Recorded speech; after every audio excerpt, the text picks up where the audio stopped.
ರಾಜ್ಯದಲ್ಲಿ ಈ ಪೋಸ್ಟ್ ಐತಿ. ಯಾವ ಪೋಸ್ಟ್ ನೋಡ್ರಿ, ಈ ಪೋಸ್ಟ್ ಅಲ್ಲ, ಮುಂದೆ ಐತಿ. ಅಡ್ವೊಕೇಟ್ ಜನರಲ್ ಮುಂದೆ ಬರ್ತಾರ.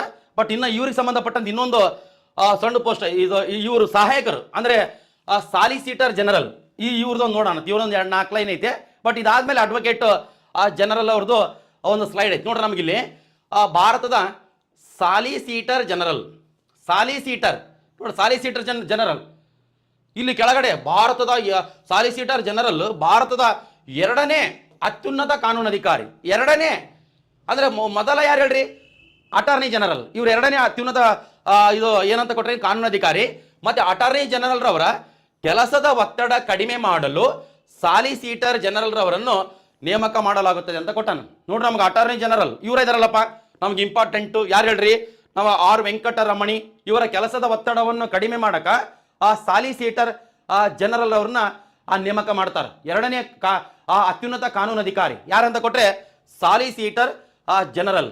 ಇವರು ಮತ್ತೆ ಇವರು ಸಾಲಿಸಿಟರ್ ಜನರಲ್ ಅಲ್ಲ, ಇವರು ಅಟಾರ್ನಿ ಜನರಲ್. ಅದು ಗಮನಿಸ್ರಿ. ಇವರ ಸಹಾಯಕರಾಗಿ ಇವರ ಕೆಲಸದ ಒತ್ತಡವನ್ನು ಕಡಿಮೆ ಮಾಡಕ ಈ ಪೋಸ್ಟ್ ಕ್ರಿಯೇಟ್ ಮಾಡ್ಯಾರ. ಯಾವ್ದಂತ ಕೊಟ್ರೆಗಿನ ಸಾಲಿಸಿಟರ್. ಕರೆಕ್ಟಾಗಿ ಗಮನಿಸ್ಬೇಕು.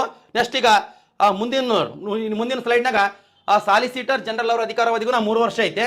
ಬಟ್ ಈಗ ಪ್ರೆಸೆಂಟ್ ಯಾರದಾರ ನೋಡ್ರಿ, ಪ್ರಸ್ತುತ ಸಾಲಿಸಿಟರ್ ಜನರಲ್ ಕೊಟ್ರೆ ತುಷಾರ್ ಮೆಹ್ತಾ ಅವರು ಇದ್ದಾರೆ. ಅಂದಿನಲ್ಲ ಇವತ್ತಿನ ದಿನಾಂಕ ಇಂಪಾರ್ಟೆಂಟ್ ಐತೆ. 2023 ಜುಲೈ 14ಕ್ಕ ತುಷಾರ್ ಮೆಹ್ತಾ ಅವರು ಭಾರತದ ಪ್ರಸ್ತುತ ಸಾಲಿಸಿಟರ್.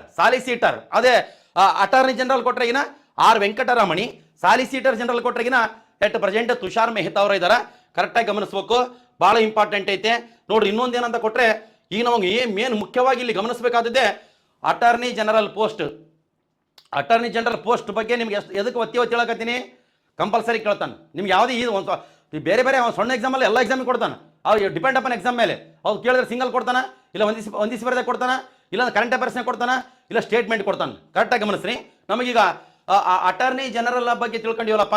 ಸೇಮ್ ಪೋಸ್ಟು ನಮಗೆ ಎಲ್ಲ ರಾಜ್ಯದಾಗ ಈ ಪೋಸ್ಟ್ ಇರ್ತದೆ. ಯಾವ ಪೋಸ್ಟ್ ಅಂತ ಕೊಟ್ರೆ ಅಡ್ವೊಕೇಟ್ ಜನರಲ್. ನೋಡ್ರಿ, ಅಡ್ವೊಕೇಟ್ ಜನರಲ್ ಮುಂದಿನ ಭಾಗದಾಗ ಬರ್ತದ. ಸಂವಿಧಾನದ 6ನೇ ಭಾಗದಾಗ ರಾಜ್ಯ ಸರ್ಕಾರ, ರಾಜ್ಯಪಾಲರು, ಆಮೇಲೆ ಮುಖ್ಯಮಂತ್ರಿ, ಆಮೇಲೆ ವಿಧಾನಸಭೆ, ವಿಧಾನ ಪರಿಷತ್ ಆದ್ಮೇಲೆ ಅಡ್ವೊಕೇಟ್ ಜನರಲ್ ಬರ್ತದ. ಬಟ್ ನಾನು ಹೀಗೆ ಇಲ್ಲಿ ಯಾಕಾಗಿನಂತ ಕೊಟ್ರೆಗಿನ ಈಗ ಅಟಾರ್ನಿ ಜನರಲ್ ಬಗ್ಗೆ ನೀವು ತಿಳ್ಕೊಂಡ್ರಲ್ಲ, ಇಲ್ಲೇ ನೀವು ಇದ್ರ ಬಗ್ಗೆ ತಿಳ್ಕೊಂಡ್ಬಿಟ್ರೆ ಬಹಳ ಅನುಕೂಲ ಆಗಿಬಿಡ್ತದೆ. ಅದಕ್ಕೆ ಹಾಕಿದ್ದೀನಿ ಒಂದು ಪ್ರಶ್ನೆ ನೋಡ್ರಿ. ಅಟಾರ್ನಿ ಜನರಲ್ ಅವರ ಬಗ್ಗೆ ಒಂದು ಪ್ರಶ್ನೆ, ಅಡ್ವೊಕೇಟ್ ಜನರಲ್ ಅವರ ಬಗ್ಗೆ ಒಂದು ಪ್ರಶ್ನೆ ಕಂಪಲ್ಸರಿ ಬಿಡುವಂತ ಸಾಧ್ಯತೆ ಇರ್ತದೆ. ಕರೆಕ್ಟಾಗಿ ನೋಡ್ರಿ ಇಲ್ಲಿ ಓದ್ ನೋಡಪ್ಪ. ಅಡ್ವೊಕೇಟ್ ಜನರಲ್ ನಾವು ನೋಡ್ರಿ ಸಂವಿಧಾನದ 165ನೇ ವಿಧಿ 165 ಯಾವುದು ಸಂಬಂಧಪಟ್ಟದ? ಅಡ್ವೊಕೇಟ್ ಜನರಲ್ ಹುದ್ದೆಗೆ ಸಂಬಂಧಿಸಿದೆ. ನೋಡ್ರಿ, ಅಡ್ವೊಕೇಟ್ ಜನರಲ್ ಈ ಪೋಸ್ಟ್ ಇಲ್ಲಿ ನೋಡ್ರಿ, ಇಲ್ಲಿ ಓದಿಬಿಟ್ರೆ ಆಟೋಮೆಟಿಕ್ ಗೊತ್ತಾಗ್ತದ. ಕೇಂದ್ರದಲ್ಲಿ ಈಗ ನೋಡಿದಿವಲ್ಲ, ಅಟಾರ್ನಿ ಜನರಲ್ ಇರುವಂತೆ ಸೆಂಟ್ರಲ್ನಾಗ ಅಟಾರ್ನಿ ಜನರಲ್ ಪೋಸ್ಟ್ ಐತಲ್ಲ, ಕೇಂದ್ರದಲ್ಲಿ ಅಟಾರ್ನಿ ಜನರಲ್ ಇರುವಂತೆ ರಾಜ್ಯದಲ್ಲಿ ಅಂದ್ರೆ ಎಲ್ಲ ರಾಜ್ಯದಲ್ಲಿ ಅಡ್ವೊಕೇಟ್ ಜನರಲ್ ಇರುತ್ತಾರೆ ಅಂತ ಐತೆ. ಇದ್ರ ನಿಮ್ಗೆ SDAದಾಗ 2017 ಕೊಟ್ಟಾನ. ಭಾಳ ಇಂಪಾರ್ಟೆಂಟ್ ಇದು, ನಮ್ಗೆ ಭಾಳ ಇಂಪಾರ್ಟೆಂಟ್ ಎಕ್ಸಾಮಾಗಿ ಬಂದದಂತಲ್ಲ, ಗೊತ್ತಿರಲಿ. ಅಟಾರ್ನಿ ಜನರಲ್ ಹುದ್ದೆಗೆ ಸರಿಸಮಾನಾದ ಹುದ್ದೆ ರಾಜ್ಯದಲ್ಲಿ, ಎಲ್ಲ ರಾಜ್ಯದಾಗ ಅಂದ್ರೆ ಎಲ್ಲೆಲ್ಲಿ ವಿಧಾನಸಭೆ ಇದಾವಲ್ಲ, ಎಲ್ಲೆಲ್ಲಿ ಮುಖ್ಯಮಂತ್ರಿಗಳಿದಾರಲ್ಲ, ಅಲ್ಲೆಲ್ಲಿ ಈ ಪೋಸ್ಟ್ ಇರ್ತದೆ. ಯಾವ್ದಂತ ಕೊಟ್ರೆ ಈಗ ಅಡ್ವೊಕೇಟ್ ಜನರಲ್ ಗೊತ್ತಿರ್ಬೇಕು, ಇಂಪಾರ್ಟೆಂಟ್. ನಿಮ್ಗೆ ಅದು ಹೋಲಿಕೆ ಮಾಡ್ಕೊಂಡು ತಿಳ್ಕೊಬೇಕೀಗ. ನೆಕ್ಸ್ಟ್ ಇಂಪಾರ್ಟೆಂಟು ಅರ್ಹತೆ ಅಂತ ಕೊಟ್ರೆ ಹೈಕೋರ್ಟ್ ನ್ಯಾಯಾಧೀಶರಾಗಲು ಇರಬೇಕಾದ ಅರ್ಹತೆ ಇರಬೇಕಂತ ಇದೆ. ಅಂದ್ರೆ ನಮಗೆ ನೋಡ್ರಿ ಒಂದು ಗಮನಿಸ್ಬೇಕು ನೀವು. ನೋಡ್ರಿ, ಈಗ ನಮಗ ಅಡ್ವೊಕೇಟ್ ಜನರಲ್ ಅಂತ ಕೊಟ್ರೆಗಿನ ಎಷ್ಟನೇ ಆರ್ಟಿಕಲ್ ಐತೆ? 165. ಅದೇ ಅಟಾರ್ನಿ ಜನರಲ್ ಕೊಟ್ರೆಗಿನ 76ನೇ ಆರ್ಟಿಕಲ್. ಅದು ಅಟಾರ್ನಿ ಜನರಲ್ ಹುದ್ದೆ ಸೆಂಟ್ರಲ್ ಗೌರ್ಮೆಂಟ್ಗೆ ಸಂಬಂಧಪಟ್ಟಿದ್ದು. ಅಡ್ವೊಕೇಟ್ ಜನರಲ್ ಹುದ್ದೆ ಕೊಟ್ರೆಗಿನ ಆ ಸ್ಟೇಟ್ ಗೌರ್ಮೆಂಟ್ಗೆ ಸಂಬಂಧಪಟ್ಟಿದ್ದು. ಮತ್ತೆ ಇನ್ನೊಂದೇನಂತ ಕೊಟ್ರೆಗಿನ ಅಡ್ವೊಕೇಟ್ ಜನರಲ್ ಆಗ್ಬೇಕಂತ ಕೊಟ್ರೆಗಿನ ಹೈಕೋರ್ಟ್ ನ್ಯಾಯಾಧೀಶರಾಗಲು ಇರಬೇಕಾದ ಅರ್ಹತೆ ಇರಬೇಕು. ಅದೇ ಅಟಾರ್ನಿ ಜನರಲ್ ಆಗ್ಬೇಕಂದ್ರೆಗಿನ ಸುಪ್ರೀಂ ಕೋರ್ಟ್ ನ್ಯಾಯಾಧೀಶರಾಗಲು ಇರುವ ಅರ್ಹತೆ ಹೊಂದಿರಬೇಕು. ಅದು ನಿಮ್ಗೆ ಗೊತ್ತಿರಲಿ. ನೆಕ್ಸ್ಟ್ ನೋಡೋಣ, ಮತ್ತೆ ಇನ್ನೊಂದ್ಸಲ ಬೇಕಾದ್ರೆ ಆ ಹೋಲಿಕೆ ಮಾಡಿಕೆ ಹೇಳ್ತಾನಂತ ಈಗ ಕರೆಕ್ಟಾಗಿ ಅಪ್ಡೇಟ್ ಮಾಡ್ತೀರಿ. ನೆಕ್ಸ್ಟ್ ಇಂಪಾರ್ಟೆಂಟ್ ಐತಿ. ನೆಕ್ಸ್ಟ್ ನೋಡ್ರಿ, ನೆಕ್ಸ್ಟ್ ಕರೆಕ್ಟಾಗಿ ನೀವು ಅದನ್ನ ತಿಳ್ಕೊಂಬಿಟ್ರೆ ಇದು ಈಸಿಯಾಗಿ ಅರ್ಥ ಆಗ್ಬಿಡ್ತದ. ನೋಡ್ರಿ, ಅಡ್ವೊಕೇಟ್ ಜನರಲ್ ನಮಗಿಲ್ಲಿ ನೋಡ್ರಿ, ಅಡ್ವೊಕೇಟ್ ಜನರಲ್ ರವರನ್ನು ರಾಜ್ಯಪಾಲರು ಮುಖ್ಯಮಂತ್ರಿಗಳ ಶಿಫಾರಸಿನ ಮೇರೆಗೆ ನೇಮಕ ಮಾಡುತ್ತಾರೆ.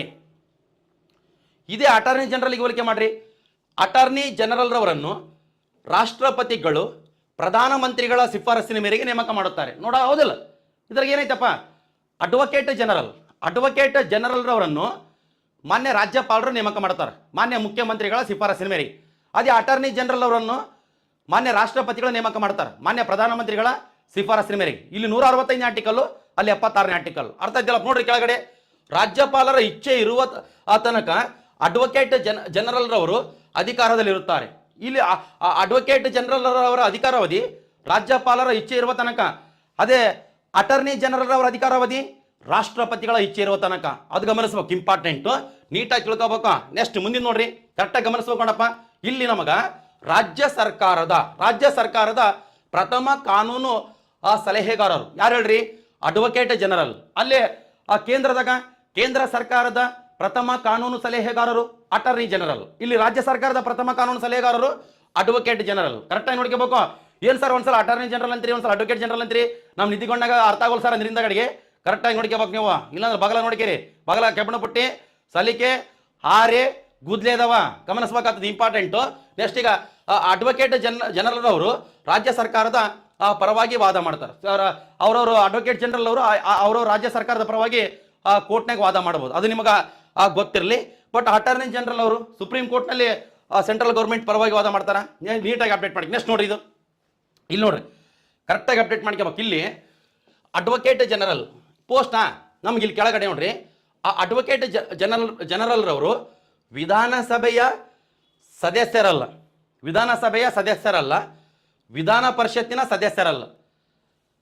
ಆದರೂ ಸಹ ವಿಧಾನ ಪರಿಷತ್ತಿನ ಅಧಿವೇಶನದಲ್ಲಿ ಭಾಗವಹಿಸಬಹುದು, ಚರ್ಚಿಸಬಹುದು, ಭಾಷಣ ಮಾಡಬಹುದು. ಆದರೆ ಏನು ಮಾಡಂಗಿಲ್ಲ, ಮತದಾನ ಮಾಡುವಂತಿಲ್ಲ. ಇದು 177ನೇ ಆರ್ಟಿಕಲ್ನಾಗೆ ಐತಿ. ಯಾವ್ದಲ್ರಿ? ಈ ಮತದಾನ ಮಾಡುವಂತಿಲ್ಲ ಅಂತ ಅಂಬೋದು ಕರೆಕ್ಟಾಗಿ ಗಮನಿಸ್ಬೇಕು. ಇದನ್ನ ಸೇಮ್ ಅಟಾರ್ನಿ ಜನರಲ್ ಅದಕ್ಕೆ ಹೋಲಿಕೆ ಮಾಡ್ಕೇರಿ ನೋಡ್ರಿ. ಇವತ್ತು ನೋಡ್ಬೇಕಾದ್ರೆ ಇಲ್ಲಿ ಅಟಾರ್ನಿ ಜನರಲ್ ರವರು ಲೋಕಸಭೆಯ ಸದಸ್ಯರಲ್ಲ, ರಾಜ್ಯಸಭೆಯ ಸದಸ್ಯರಲ್ಲ. ಆದರೂ ಸಹ ಲೋಕಸಭೆಯ ಮತ್ತು ರಾಜ್ಯಸಭೆಯ ಅಧಿವೇಶನದಲ್ಲಿ ಭಾಗವಹಿಸಬಹುದು, ಚರ್ಚಿಸಬಹುದು, ಭಾಷಣ ಮಾಡಬಹುದು. ಆದರೆ ಏನ್ ಮಾಡಂಗಿಲ್ಲ, ಮತದಾನ ಮಾಡುವಂತಿಲ್ಲ. ಅದು ಎಷ್ಟನೇ ಆರ್ಟಿಕಲ್? ಅಲ್ಲಿ 88ನೇ ಆರ್ಟಿಕಲ್. ಇಲ್ಲಿ ಕೊಟ್ರೆಗಿನ 177ನೇ ಆರ್ಟಿಕಲ್. ಇದೇನು ಸರ್ ಇದು? ಇಲ್ಲೊಂದೈತಿ, ನೀವೊಂದು ಓದ್ತಿರಲ್ಲ ಅಂದಿಂದ ಕಡೆಗೆ, ನೀವು ಹಂಗೆ ಕ್ಯಾಚ್ ಮಾಡಿದವರಿಗೆ ಈಜಿ ಅನಿಸಿರ್ತದ. ಕ್ಯಾಚ್ ಮಾಡ್ಬೇಕ್ರಿ, ಕರೆಕ್ಟಾಗಿ ಅಪ್ಡೇಟ್ ಮಾಡ್ಕೋಬೇಕು. ಅಟಾರ್ನಿ ಜನರಲ್ ಮತ್ತು ಅಡ್ವೊಕೇಟ್ ಜನರಲ್ ಕರೆಕ್ಟಾಗಿ ಗಮನಿಸಿಬಿಟ್ರೆ ಎರಡು ಕ್ವಶನ್ಗೆ ಉತ್ತರ ಈಸಿಯಾಗಿ ಟಿಕ್ ಮಾಡ್ಬೋದು ನೀವು. ಅರ್ಥ ಆಯ್ತಿಲ್ಲ? ಭಾಳ ಇಂಪಾರ್ಟೆಂಟ್ ನೋಡ್ರಿ. ನಮ್ಮ ರಾಜ್ಯ ಶಾಸಕಾಂಗಕ್ಕೆ ಏನಂತ ಕರಿತೀವಪ್ಪ? ವಿಧಾನಮಂಡಲ ಅಂತ ಕರಿತೀವಿ. ವಿಧಾನಮಂಡಲದ 2 ಸದನಗಳು, ನಮ್ದು ದ್ವಿಸದನ ಶಾಸಕಾಂಗ ಕರ್ನಾಟಕ, ಹೌದಲ್ಲ? ಅಲ್ಲಿ ವಿಧಾನಸಭೆ, ವಿಧಾನ ಪರಿಷತ್ ಐತಿ. ಅಂದ್ರೆ ವಿಧಾನಸಭೆಯ ಸದಸ್ಯರಲ್ಲ, ವಿಧಾನ ಪರಿಷತ್ತಿನ ಸದಸ್ಯರಲ್ಲ. ಯಾರು ಹೇಳ್ರಿ? ಅಡ್ವೊಕೇಟ್ ಜನರಲ್ಲು. ಆದರೂ ಸಹ ವಿಧಾನಸಭೆ, ವಿಧಾನ ಪರಿಷತ್ತಿನ ಅಧಿವೇಶನದಲ್ಲಿ ಭಾಗವಹಿಸುವ, ಚರ್ಚಿಸುವ, ಭಾಷಣ ಮಾಡುವ ಅಧಿಕಾರ ಐತಿ. ಆದ್ರೆ ಏನ್ ಮಾಡಂಗಿಲ್ಲ, ಮತದಾನ ಮಾಡುವಂತಿಲ್ಲ. ಅಂತ ಎಷ್ಟನೇ ಆರ್ಟಿಕಲ್ನಾಗ ಐತೆ? 177ನೇ ಆರ್ಟಿಕಲ್ ಐತೆ. ಅಟಾರ್ನಿ ಜನರಲ್ ಸಂಬಂಧಪಟ್ಟಿದ್ದ ಎಷ್ಟನೇ ಆರ್ಟಿಕಲ್ನಾಗ ಐತೆ? 88ನೇ ಆರ್ಟಿಕಲ್ನಾಗ ಐತೆ. ಅಂದ್ರೆ ಪೋಸ್ಟ್ ಇರೋದು 76, ಬಟ್ ಅಲ್ಲಿ ಪಾರ್ಲಿಮೆಂಟಿನ ಸದಸ್ಯರಲ್ಲದಿದ್ದರೂ ಪಾರ್ಲಿಮೆಂಟಿನ ಅಧಿವೇಶನದಲ್ಲಿ ಭಾಗವಹಿಸುವ, ಚರ್ಚಿಸುವ, ಭಾಷಣ ಮಾಡುವ ಅಧಿಕಾರ ಇದೆ. ಆದ್ರೆ ಮತದಾನ ಮಾಡುವಂತಿಲ್ಲ ಅಂತ ಐತಲ್ಲ, ಅದು 88ನೇ ಆರ್ಟಿಕಲ್ನಾಗ ಐತಿ. ಇಷ್ಟು ನಿಮ್ಗೆ ಗೊತ್ತಿರಬೇಕು. ನೋಡ್ರಿ, ನೆಕ್ಸ್ಟ್ ಮುಂದೈತೆ, ಬಹಳ ಈಸಿ ಐತಿ, ಕರೆಕ್ಟಾಗಿ ಅಪ್ಡೇಟ್ ಮಾಡ್ಕೋಬೇಕು. ನೆಕ್ಸ್ಟ್ ನೋಡ್ರಿ, ಕರ್ನಾಟಕದ ಪ್ರಸ್ತುತ ಅಡ್ವೊಕೇಟ್ ಜನರಲ್ ಕೇಳಿದ ಕರೆಂಟ್ ಅಫೇರ್ಸ್ನಾಗ ಅಪ್ಡೇಟ್ ಮಾಡ್ತಾನೆ. ನಿಮ್ಮ ಎಕ್ಸಾಮ್ನಾಗ ಇನ್ನು 2-3 ದಿನ ಇರೋ ಕಾಲಕ್ಕೆ ಕರೆಂಟ್ ಅಫೇರ್ಸ್ಗಳು ಹೇಳ್ತೀನಿ, ಇಂಪಾರ್ಟೆಂಟ್ ಇದು. ಅದು ನೋಡ್ರಿ, ಈಗ ಕರ್ನಾಟಕದ ಪ್ರಸ್ತುತ advocate general K Shashi Kiran Shetty ಅವರು ಇದ್ದಾರೆ ನೋಡ್ರಿ. ಭಾಳ ಇಂಪಾರ್ಟೆಂಟ್. ಈ ಅಟ್ ಪ್ರೆಸೆಂಟ್ ಮೊನ್ನೆ ಹೊಸ ಗೌರ್ಮೆಂಟ್ ಬಂತಲ್ಲಪ್ಪ, ಗೌರ್ಮೆಂಟ್ ಬಂದ ತಕ್ಷಣನೇ ಅಡ್ವೊಕೇಟ್ ಜನರಲ್ ಅವರು ಚೇಂಜ್ ಆಗಿಬಿಡ್ತಾರೆ, ಹೌದಲ್ಲ? ಅದು ಗಮನಿಸ್ರಿ. ಕೆ ಶಶಿ ಕಿರಣ್ ಶೆಟ್ಟಿ ಅವರು ಇದ್ದಾರೆ. 10 ಗಂಟೆ 15 ನಿಮಿಷ ಆಯ್ತು. 2023 ಜುಲೈ 14ನೇ ತಾರೀಕಿಗೆ. ಅದು ಮತ್ತೆ 2 ವರ್ಷ, 3 ವರ್ಷ, ಇಲ್ಲ 5 ವರ್ಷ, ಇಲ್ಲ 6 ವರ್ಷ ಆದ್ಮೇಲೆ ಯಾರನ್ನ ವಿಡಿಯೋ ನೋಡಿದ್ರಿ ಪ್ರೆಸೆಂಟ್ ಯಾರ್ಯಾರು ಎಂಬುದು ಗಮನಿಸಬೇಕಾಗ್ತದೆ. ಅರ್ಥ ಆಯ್ತಿಲ್ಲಪ್ಪ? ಇಷ್ಟು ಇಂಪಾರ್ಟೆಂಟು ನಿಮಗೆ. ನೋಡ್ರಿ, ಈಗ ಏನು ಗೊತ್ತಾಯ್ತು ಅಂತ ಕೊಟ್ರೆಗಿನ ನೀವು ಕರೆಕ್ಟಾಗಿ at present attorney general, advocate general, attorney general 76ನೇ ಆರ್ಟಿಕಲ್, ಅಡ್ವೊಕೇಟ್ ಜನರಲ್ 165ನೇ ಆರ್ಟಿಕಲ್. ಅಟಾರ್ನಿ ಜನರಲ್ ಇವ್ರನ್ನ ಮಾನ್ಯ ರಾಷ್ಟ್ರಪತಿಗಳು, ಮಾನ್ಯ ಪ್ರಧಾನಮಂತ್ರಿಗಳ ಶಿಫಾರಸಿನ ಮೇರೆಗೆ ನೇಮಕ ಮಾಡ್ತಾರ. ಅಡ್ವೊಕೇಟ್ ಜನರಲ್ ಇವ್ರನ್ನ ಮಾನ್ಯ ರಾಜ್ಯಪಾಲರು, ಮಾನ್ಯ ಮುಖ್ಯಮಂತ್ರಿಗಳ ಶಿಫಾರಸಿನ ಮೇರೆಗೆ ನೇಮಕ ಮಾಡ್ತಾರೆ. ಅದು ಗಮನಿಸಬೇಕು, ಬಹಳ ಇಂಪಾರ್ಟೆಂಟ್. ಕೇಂದ್ರದಲ್ಲಿ ಅಟಾರ್ನಿ ಜನರಲ್ ಹುದ್ದೆಗೆ ಸರಿ ಸಮಾನಾದ ಹುದ್ದೆನೆ ರಾಜ್ಯದಲ್ಲಿ ಅಡ್ವೊಕೇಟ್ ಜನರಲ್ ಹುದ್ದೆ. ಅದು ಗಮನಿಸ್ರಿ. ಮತ್ತೆ ಕೇಂದ್ರ ಸರ್ಕಾರದ ಪ್ರಥಮ ಕಾನೂನು ಸಲಹೆಗಾರರು ಅಟಾರ್ನಿ ಜನರಲ್, ರಾಜ್ಯ ಸರ್ಕಾರದ ಪ್ರಥಮ ಕಾನೂನು ಸಲಹೆಗಾರರು ಅಡ್ವೊಕೇಟ್ ಜನರಲ್. ಮತ್ತೆ ಇನ್ನೊಂದು ಗೊತ್ತಿರಬೇಕು, ಅಟಾರ್ನಿ ಜನರಲ್ ಆಗಿ ನೇಮಕ ಆಗ್ಬೇಕಂದ್ರೆ ಸುಪ್ರೀಂ ಕೋರ್ಟ್ ನ್ಯಾಯಾಧೀಶರಾಗಲು ಇರುವ ಅರ್ಹತೆ ಹೊಂದಿರಬೇಕು.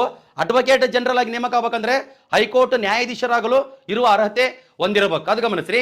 ಅಟಾರ್ನಿ ಜನರಲ್ ಅವರ ಅಧಿಕಾರಾವಧಿ ಕೊಟ್ಟರಿಗಿನ ರಾಷ್ಟ್ರಪತಿಗಳ ಇಚ್ಛೆ ಇರುವ ತನಕ, ರಾಜ್ಯದಲ್ಲಿ ಅಡ್ವೊಕೇಟ್ ಜನರಲ್ ಅವರ ಅಧಿಕಾರಾವಧಿ ಕೊಟ್ಟರಿಗಿನ ರಾಜ್ಯಪಾಲರ ಇಚ್ಛೆ ಇರುವ ತನಕ. ಅದು ಗಮನಿಸಬೇಕು. ಕೇಂದ್ರ ಸರ್ಕಾರದ ಪ್ರಥಮ ಕಾನೂನು ಸಲಹೆಗಾರರು ಅಟಾರ್ನಿ ಜನರಲ್, ರಾಜ್ಯ ಸರ್ಕಾರದ ಪ್ರಥಮ ಕಾನೂನು ಸಲಹೆಗಾರರು ಅಡ್ವೊಕೇಟ್ ಜನರಲ್. ಅದು ಗಮನಿಸ್ರಿ. ಮತ್ತೆ ಇವರು ಸಂಸತ್ತಿನ ಸದಸ್ಯರಲ್ಲ. ಯಾರು ಹೇಳ್ರಿ?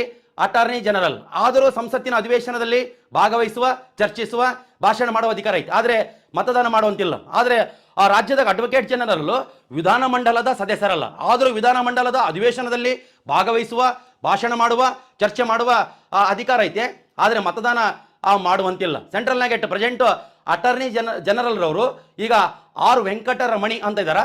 ನಮ್ಮ ರಾಜ್ಯದಾಗ ಕರ್ನಾಟಕದ ಅಡ್ವೊಕೇಟ್ ಜನರಲ್ ಅವರು ಕೆ ಶಶಿಕಿರಣ್ ಶೆಟ್ಟಿ ಅಂತ ಇದ್ದಾರೆ. ಇಷ್ಟು ನಿಮ್ಗೆ ಗೊತ್ತಿರ್ಬೇಕು, ಹೌದಿಲ್ಲ? ನಿಮ್ಗೆ ಹೋಲಿಕೆ ಮಾಡಿ ಹೇಳಿದ್ನೆ ರೀ. ಇನ್ನೂ ಓದ್ಬೇಕು ನಿಮ್ಮ, ಇಷ್ಟ ಅಂದ್ರೆ ಕೆಲಸ ಆಗೋದಲ್ಲ. ಇನ್ನೂ ಓದ್ಬೇಕು ನೀವು. ಇನ್ನೂ ಓದ್ಬೇಕಂದ್ರೆ ಹೆಂಗೆ ಸಾರ ತಗರಿ, ನೋಟ್ಸ್ ಮಾಡ್ರಿ, ಓದ್ರಿ, ನೋಟ್ಸ್ ಮಾಡ್ರಿ, ಓದ್ರಿ, ವೆಬ್ಸೈಟ್ ಚೆಕ್ ಮಾಡ್ಕೇರಿ. ಬಡತನವನ್ನು ತೊಲಗಿಸಿ. ಇಲ್ಲ ಅಂದರೆ ಮನೆಗೆ ಏನೋ ಹೆಚ್ಚು ಕಡಿಮೆ ಆಗಿ ಏನೋ ಯಾರಣ ನಿಧಾನ ಹೊಂದಿದಾಗ ನೀವು ಎಲ್ಲೇನೋ ಹೋಗಿ ಊರಿಗೆ ಹೋಗಿ ಹೇಳಿ ಬರ್ಬೇಕು. ಇಲ್ಲ ಅಲ್ಲಿ ಏನೋ ಕಾರ್ಯಗಳು ಮಾಡ್ಬೇಕಂದ್ರೂ ದುಡ್ಡು ಇರೋದಲ್ಲ, ಕಣ್ಣಾಗ ನೀರು ಬರ್ತಾವ. ಗೊತ್ತಿರಲಿ, ರಿಯಲ್ ಫ್ಯಾಕ್ಟ್ ಹೇಳಕತ್ತೀನಿ. ಸರಿಯಾಗಿ ಓದ್ಬೇಕಂದ್ರೆ ಓದಕ್ಕೆ ಏನು ಕೊಡೋದು ಬೇಕಾಗಿಲ್ಲ. ಓದಲು ನೀವು ಏನು ಮಾಡ್ಬೇಕಂದ್ರೆ ಕೆಲವೊಂದು ಇಂಪಾರ್ಟೆಂಟ್ ತ್ಯಾಗ ಮಾಡ್ಬೇಕಾಗ್ತದೆ. ನಿದ್ದೆ ತ್ಯಾಗ ಮಾಡ್ಬೇಕಾಗ್ತದೆ, ಹೌದಲ್ಲ? ಆಗ ಹೊಟ್ಟೆ ಹೊಡೆಯಂಗೆ ಊಟ ಮಾಡೋದು ಬಿಡ್ಬೇಕಾಗ್ತದೆ. ಇಷ್ಟೆಲ್ಲ ತಿಂದುಕೆಸಿ 20 ರೊಟ್ಟಿ, 10 ಸಜ್ಜೆ ರೊಟ್ಟಿ, 10 ಜೋಳದ ರೊಟ್ಟಿ ತಿಂದುಕೆಸಿ ಹಿಂಗೆ ಕಾಲಾಗಲ ಮಾಡ್ಕೊಂಡು ಕುಂದ್ರದಲ್ಲ. ಕರೆಕ್ಟಾಗಿ ಸ್ಟಡಿ ಮಾಡ್ಬೇಕು. ಯಾಕಂದ್ರೆ ಬಡತನ ಐತೆ, ಬಡತನ ತೊಲಗಿಸ್ಬೇಕು. ಎಜುಕೇಷನ್ ಇಸ್ ಮೋಸ್ಟ್ ಇಂಪಾರ್ಟೆಂಟ್ ಐತೆ. ಶಿಕ್ಷಣ ಐತಲ್ಲಪ್ಪ, ಅದು ಕತ್ತಲಿಂದ ಬೆಳಕಿನ ಕಡೆಗೆ ಕರ್ಕೊಂಡು ಹೋಗ್ತದೆ, ಬಿಡಬಾರ್ದು ಯಾವುದೇ ಕಾರಣ. ಮತ್ತೆ ಇನ್ನೊಬ್ಬ ನೋಡಿ ಕೇಸ್ ಬರೀ ಹುರ್ಕಣಕ್ಕೆ ಹೋಗ್ಬಾರ್ದು. ಮತ್ತೆ ಅವ್ನಿಂಗಾದ ಇವ್ನಿಂಗಾದ, ಅವ್ನು ಸೆಲೆಕ್ಷನ್ ಆದ, ಇವ್ನು ಸೆಲೆಕ್ಷನ್ ಆದ, ಅವನೇನು ಮುಂದುವರಿತೇನೇನು, ಅವೆಲ್ಲ ಹುರ್ಕಣಕ್ಕೆ ಹೋಗ್ಬಾರ್ದು. ನಮ್ದು ಏನೈತೆ ಅದು ನೋಡ್ಬೇಕು. ನಮ್ಮ ಮನೆಗೆ ತಂದೆ ತಾಯಿ ಏನು ಮಾಡಕತ್ತಾರ ಅದನ್ನು ಯೋಚನೆ ಮಾಡಿ ನಾವು ಮುಂದುವರಿಬೇಕು. ನಾವು ಇರೋದು ಭಾಳ ವರ್ಷ, 1000 ವರ್ಷ ಇರ್ತೀವಿ ಇಲ್ಲಿ, ಹೌದಲ್ಲ? ಆಲ್ರೆಡಿ ಮುಗಿದ್ಬಿಟ್ಟದು, ಯಾವಾಗ ಗೊತ್ತಿ ಒಳಗೆ ಬರೋದಿಲ್ಲ. ಕರೆಕ್ಟಾಗಿ ಗಮನಿಸ್ರಿ, ನೀಟಾಗಿ ಅಪ್ಡೇಟ್ ಮಾಡಿ. ಅರ್ಥ ಆಯ್ತಿಲ್ಲ ಇದೆಲ್ಲ ಹೇಳಿದ್ದು? ಅರ್ಥ ಆಯ್ತು ಅಂತ ಅನ್ಕೊಂಡಿನಿ. ಮತ್ತೆ ಮಕ್ಕಂಡ್ರಿ ಐತಿ ನಿಂದ ಗಡಿ ಮಕ್ಕಕ್ಕೆ ಹೋಗ್ಬೇಡ್ರಿ. ಮಕ್ಕಂದ್ರೆ ಐತಿ ನೋಡಿ, ಮುಂದೆ ಒಂದಿನ ಏನು ಮಾಡ್ಬೇಕು ಹೇಳ್ರಿ? ಜಂತಿ ಅಣಿಸ್ಬೇಕಾಗ್ತದೆ. ಮಕ್ಕಂಡ್ರಿಗಿನ ಇವಾಗ ಏನನ ಓದೋ ವಯಸ್ಸಿನಾಗ ಏನೋ ಮಕ್ಕಂಡ್ರಿಗಿನ ಮುಂದೆ ಒಂದಿನ ಇದು ಆರಾಮ್ ರೆಸ್ಟ್ ಮಾಡೋಂಥ ವಯಸ್ಸಿನಾಗ ಎದ್ದೆಲ್ಲ ಓಡಾಡ್ಬೇಕಾಗ್ತದೆ, ಜಂತಿ ಅಣಿಸ್ಬೇಕಾಗ್ತದೆ. ಗೊತ್ತಿರಲಿ, ಭಾಳ ಇಂಪಾರ್ಟೆಂಟ್ ಐತೆ. ಒಂದ್ಸಲ ಹೋಗಿ ಬರ್ರಿ. ನೀವು ಎಲ್ಲನ ಯಾರನ್ನ ಸತ್ತಾಗಿತ್ತಾಗ ಅಲ್ಲಿ ಮಣ್ಣಿಗಿಣ್ಣು ಮಾಡ್ತಿರ್ತಾರೆ, ಅಲ್ಲಿ ಹೋಗಿ ಬರ್ರಿ. ಸಿಚುವೇಶನ್ ಹೆಂಗಿರ್ತದೆ ನೋಡ್ಕೇರಿ. ಮಣ್ಣು ಮಾಡೋ ಟೈಮಿಗೆ ಅಲ್ಲಿ ಸ್ಮಶಾನಕ್ಕೆ ಹೋಗ್ರಿ. ಸಿಚುವೇಶನ್ ನೋಡಿ ಹೆಂಗಿರ್ತದೆ ಅಲ್ಲಿ. ಆ ಪರಿಸ್ಥಿತಿ ನಮ್ಮ ಮನೆಗೆ ಯಾರನ್ನಿದ್ರೆ ಹೆಂಗ ಅನ್ಕೇಸ್ ಆಲೋಚನೆ ಮಾಡಿ ತೆಗಿರಿ ಪೆನ್ನ, ತೆರಿ ಬುಕ್ಕ, ಟಕ ಬರೆಯೋದು ಕಲೀರಿ. ಇಲ್ಲಾಂದ್ರೆ ಕೆಲಸ ಆಗೋದಲ್ಲ. ನೀವೆಲ್ಲ ಆರಾಮ್ ಹೈಫೈ ಜೀವನ, ಮಾಲ್ಗಳಿಗೆ ತಿರುಗಾಡಿದೆ, ಅಲ್ಲಿ ಸಿನಿಮಾಗೆ ತಿರುಗಾಡಿದಿಲ್ಲ ಅಂದ್ರೆ ಅಲ್ಲಿ ತಿರುಗಾಡಿದೆ, ಟೂರಿಗೆ ಹೋದೆ ಅಂತ ಮಾಡಕ್ಕೆ ಹೋದ್ರಿಗಿನ ಕಷ್ಟಗಳು ಯಾವಾಗ ಗೊತ್ತಾಗ್ಬೇಕ್ರಿ? ಕಷ್ಟ ಗೊತ್ತಾಗ್ಬೇಕಾಗ್ತದ. ಕಷ್ಟ ಗೊತ್ತಾಗಲಿ, ಆಮೇಲೆ ಎಂಜಾಯ್ ಮಾಡಿರಿ. ನಾವು ಫಸ್ಟಿಗೆ ಓದ್ರಿ ಕರೆಕ್ಟಾಗಿ ಓದ್ರಿ, ಆಮೇಲೆ ಈಸಿ ಅನಿಸ್ತದೆ. ಇಲ್ಲಾಂದ್ರೆ ಆಗೋದು ನೋಡ್ರಿ, ಹೇಳಕತ್ತೀನಿ ನಾನು. ನೆಕ್ಸ್ಟ್ ನೋಡ್ರಿ, ನೆಕ್ಸ್ಟಿಗೆ ಇಂಪಾರ್ಟೆಂಟು ಸುಪ್ರೀಂ ಕೋರ್ಟ್ ಬಂತಿ. ಸಾಕು ಬಿಡ್ರಿ ಸರ್, 10 ಗಂಟೆ 20 ನಿಮಿಷ ಆಗ್ಯದ. ಇನ್ನು ಈಗ 10:20 ಆಗ್ಯದ. ನಮ್ಗೆ ಈಗ ಸದ್ಯಕ್ಕೆ ಬೆಳಿಗ್ಗೆ ಬೆಳಕರ್ದಂಗೆ ನಮಗೆ, ಹೌದು? ಈಗ 10:20 ಆಗ್ಯದ. ಇನ್ನೊಂದು ಸ್ವಲ್ಪ ಇನ್ನೊಂದು 5 ನಿಮಿಷ, 5 ನಿಮಿಷ ನೋಡ್ರಿ ನೋಡಪ್ಪ ನೀವು ಕರೆಕ್ಟಾಗಿ ನೋಡ್ಕೇರಿ. ಇಲ್ಲಾಂದ್ರೆ ಆಗೋದ್ರ ಕೆಲಸ. ನೋಡ್ರಿ, ಸುಪ್ರೀಂ ಕೋರ್ಟ್ ಅಂತ ಐತಿ. ಹೆಂಗೆ ಮಾಡೋ ಸ್ಟಡಿ ನೋಡಕತ್ತೀನಿ ಕೇಳ್ರಿ. ಸ್ಟಡಿ ಹೆಂಗೆ ಮಾಡ್ಬೇಕಂದ್ರೆಗಿನ ಯಾರಿಗೆ ಗೊತ್ತಾಗ್ಬಾರ್ದು ಹಂಗಿರ್ಬೇಕು ಸ್ಟಡಿ. ಟಾಮ್ ಅಂತ ಹೊಡ್ಕೊಂತ ಹೋಗ್ತಾರೆ ಊರೆಲ್ಲ. ನಾನು ಓದ್ತೀನಿ, ಈ ಸಲ ಆತಿ ನೋಡು ಅಂತ ಹಂಗೆಲ್ಲ ಹೇಳ್ಬಾರ್ದು. ಕಪ್ ಚುಪ್ ಸೈಲೆಂಟಾಗಿ ಸ್ಟಡಿ ಮಾಡ್ಬೇಕು. ನೀವು ಓದಿದ ಬಗಲಾಗಿದ್ದೋ ನಿಮ್ಗೆ ಗೊತ್ತಾಗ್ಬಾರ್ದು. ಆ ನಮ್ಮನೆ ಸ್ಟಡಿ ಮಾಡ್ಬೇಕು, ಪರ್ಫೆಕ್ಟಾಗಿ ಓದ್ಬೇಕು. ನಿಮ್ಮ ಫಲಿತಾಂಶ ಲೀಸ್ಟ್ನಾಗ ಇರ್ಬೇಕು, ಅದು ಗೊತ್ತಿರಲಿ. ನೋಡ್ರಿ, ನಮಗೆ ಸುಪ್ರೀಂ ಕೋರ್ಟ್ ಅಂತ ಐತಿ. ಸುಪ್ರೀಂ ಕೋರ್ಟ್ ನೋಡಿಲಿ, 124ರಿಂದ 147ರವರೆಗೆ ಆರ್ಟಿಕಲ್ಸ್ ಇದಾವೆ. ಎಲ್ಲ ಓದ ಬೇಡ. 124ರಿಂದ 147 ಏನು ಸರ್ ಇಷ್ಟ ಇದಾವಲ್ಲ, ಅಷ್ಟೆಲ್ಲ ಹೇಳಂಗಿಲ್ಲ ತಗರಿ ನಾವು. ಯಾಕಂದ್ರೆ ಈಗ ಟೈಮ್ ಇಲ್ಲಲ್ಲ, ಹೌದಿಲ್ಲ? ನಮಗೆ ಆ ಕಾನ್ಸ್ಟೇಬಲ್ ಎಕ್ಸಾಮಿಗೆ ನಿಯರ್ ಬರಕತ್ತವ, ಕರೆಕ್ಟಾಗಿ ಅಪ್ಡೇಟ್ ಮಾಡ್ಕೋಬೇಕು ನೀವು. ಇದು 3ನೇ ವಿಡಿಯೋ ಓದಿಲ್ಲ, ಸಂವಿಧಾನಕ್ಕೆ ಸಂಬಂಧಪಟ್ಟಂತೆ 3ನೇ ವಿಡಿಯೋ. ಇನ್ನೂ ಒಂದು 3-4 ಬರ್ಬೋದು ಅಂತೀನಿ ನಾನು ಮೋಸ್ಟ್ಲಿ. ನೆಕ್ಸ್ಟ್ ನೋಡ್ರಿ, ನಮಗಿಲ್ಲಿ ಸಂವಿಧಾನದ ಅರ್ಥವನ್ನು ವ್ಯಾಖ್ಯಾನಿಸುವಂಥ ಅಧಿಕಾರ, ಸಂವಿಧಾನದ ಅರ್ಥವನ್ನು ವ್ಯಾಖ್ಯಾನಿಸುವಂಥ ಅಧಿಕಾರ ಸುಪ್ರೀಂ ಕೋರ್ಟ್ ಹೊಂದಿದೆ. ಗೊತ್ತಿರಬೇಕು ನಿಮಗೆ. ಸಂವಿಧಾನದ ಅರ್ಥ, ಸಂವಿಧಾನದ ಡೆಫಿನೇಷನ್, ಸಂವಿಧಾನದ ಅರ್ಥವನ್ನು ವ್ಯಾಖ್ಯಾನಿಸುವಂಥ ಅಧಿಕಾರ ಯಾರಿಗಿದೆ ಅಂತ ಕೊಡ್ತಾನ? ರಾಷ್ಟ್ರಪತಿಗಳು, ಉಪರಾಷ್ಟ್ರಪತಿಗಳು, ಸುಪ್ರೀಂ ಕೋರ್ಟು, ಹೈಕೋರ್ಟ್ ಅಂತ ಕೊಡ್ತಾನ. ಸುಪ್ರೀಂ ಕೋರ್ಟ್ ಸಂವಿಧಾನದ ಅರ್ಥವನ್ನು ವ್ಯಾಖ್ಯಾನಿಸುವಂಥ ಅಧಿಕಾರ ಯಾರಿಗೈತೆ? ಸುಪ್ರೀಂ ಕೋರ್ಟ್ಗೆ. ನೆಕ್ಸ್ಟ್ ಕೆಳಗಡೆ ನೋಡ್ರಿ, ಸುಪ್ರೀಂ ಕೋರ್ಟಿನ ಮೊದಲ ಮಹಿಳಾ ನ್ಯಾಯಾಧೀಶರು, ಸುಪ್ರೀಂ ಕೋರ್ಟಿನ ಮೊದಲ ಮಹಿಳಾ ನ್ಯಾಯಾಧೀಶರು ನ್ಯಾಯಮೂರ್ತಿ ಎಂ ಫಾತಿಮಾ BV. ಭಾಳ ಇಂಪಾರ್ಟೆಂಟ್, ಕರೆಕ್ಟಾಗಿ ನೀವು ನೋಡ್ಕೋಬೇಕಿದ್ದು.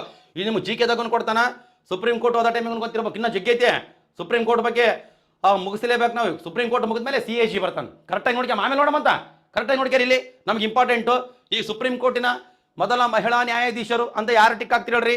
ನ್ಯಾಯಮೂರ್ತಿ, ಹೌದು ನ್ಯಾಯಮೂರ್ತಿ ಫಾತಿಮಾ ಬೀವಿ, ಕರೆಕ್ಟಾಗಿ ಗೊತ್ತಿರಬೇಕು. ನ್ಯಾಯಮೂರ್ತಿ ಫಾತಿಮಾ ಬೀವಿ, ಕರೆಕ್ಟಾಗಿ ಅಪ್ಡೇಟ್ ಮಾಡ್ಕೇರಿ.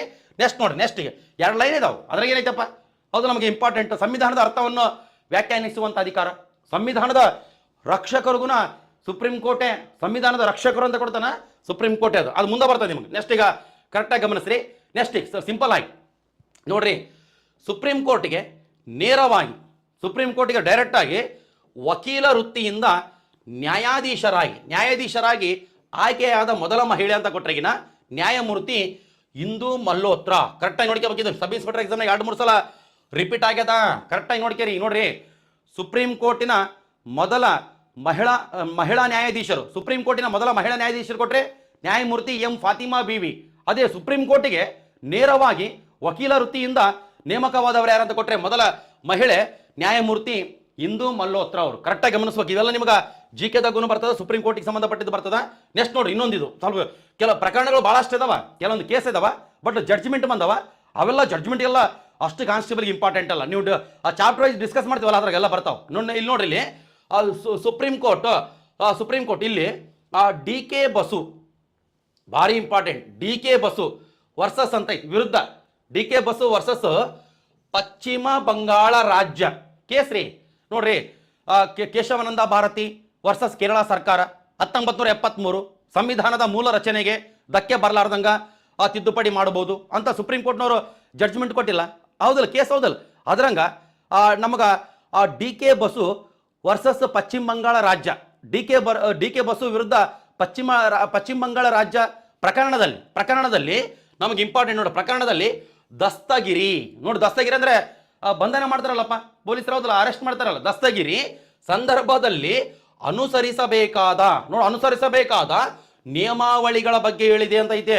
ಬಹಳ ಇಂಪಾರ್ಟೆಂಟ್ ಕೇಸ್ ಇದು, ಕರೆಕ್ಟಾಗಿ ನೋಡ್ಕೋಬೇಕಿದು. ಯಾಕಂದ್ರೆ ನೀವು ನೋಡ್ರಿ, ಒಂದು ಗಮನಿಸ್ರಿ, ನೀವು ಕಾನ್ಸ್ಟೇಬಲ್ ಎಕ್ಸಾಮಿಗೆ ಅರ್ಜಿ ಹಾಕಿರಲ್ಲ, ಅದು ನಮಗ ಪೊಲೀಸ್ ಡಿಪಾರ್ಟ್ಮೆಂಟ್ಗೆ ಸಂಬಂಧಪಟ್ಟಂತ ಒಂದು ಕೇಸ್ ಇದು. ಅಂದ್ರೆ ನೋಡ್ರಿ, ಸುಪ್ರೀಂ ಕೋರ್ಟ್ ಅಂದ್ರೆ ಭಾರತದ ಸರ್ವೋಚ್ಚ ನ್ಯಾಯಾಲಯ. ನೋಡಿ, ಸರ್ವೋಚ್ಚ ನ್ಯಾಯಾಲಯ ಅಂದ್ರೆ ಒಂದೇ, ಸುಪ್ರೀಂ ಕೋರ್ಟ್ ಅಂದ್ರೆ ಒಂದೇ. ಸುಪ್ರೀಂ ಕೋರ್ಟ್ ಒಂದು ಪ್ರಕರಣದಾಗ, ಯಾವ ಪ್ರಕರಣದಾಗ? DK ಬಸು ನೋಡ್ರಿ, DK ಬಸು ವರ್ಸಸ್ ಪಶ್ಚಿಮ ಬಂಗಾಳ ರಾಜ್ಯ ಪ್ರಕರಣದಲ್ಲಿ ಆ ಪ್ರಕರಣದಾಗ ಏನಂತ ಜಡ್ಜ್ಮೆಂಟ್ ಕೊಟ್ಟದಂತ ಕೊಟ್ರಿಗಿನ ದಸ್ತಗಿರಿ ಅಂದ್ರೆ ಬಂಧನ ಮಾಡಕ್ ಹೋತಾರಲ್ಲ, ಆ ಬಂಧನ ಮಾಡಿದ್ಮೇಲೆ ನಮಗ ಬಂಧನದ ಸಂದರ್ಭದಲ್ಲಿ ಅನುಸರಿಸಬೇಕಾದ ನಿಯಮಾವಳಿಗಳ ಬಗ್ಗೆ, ಅಂದ್ರೆ ಆ ದಸ್ತಗಿರಿ ಸಂದರ್ಭದಲ್ಲಿ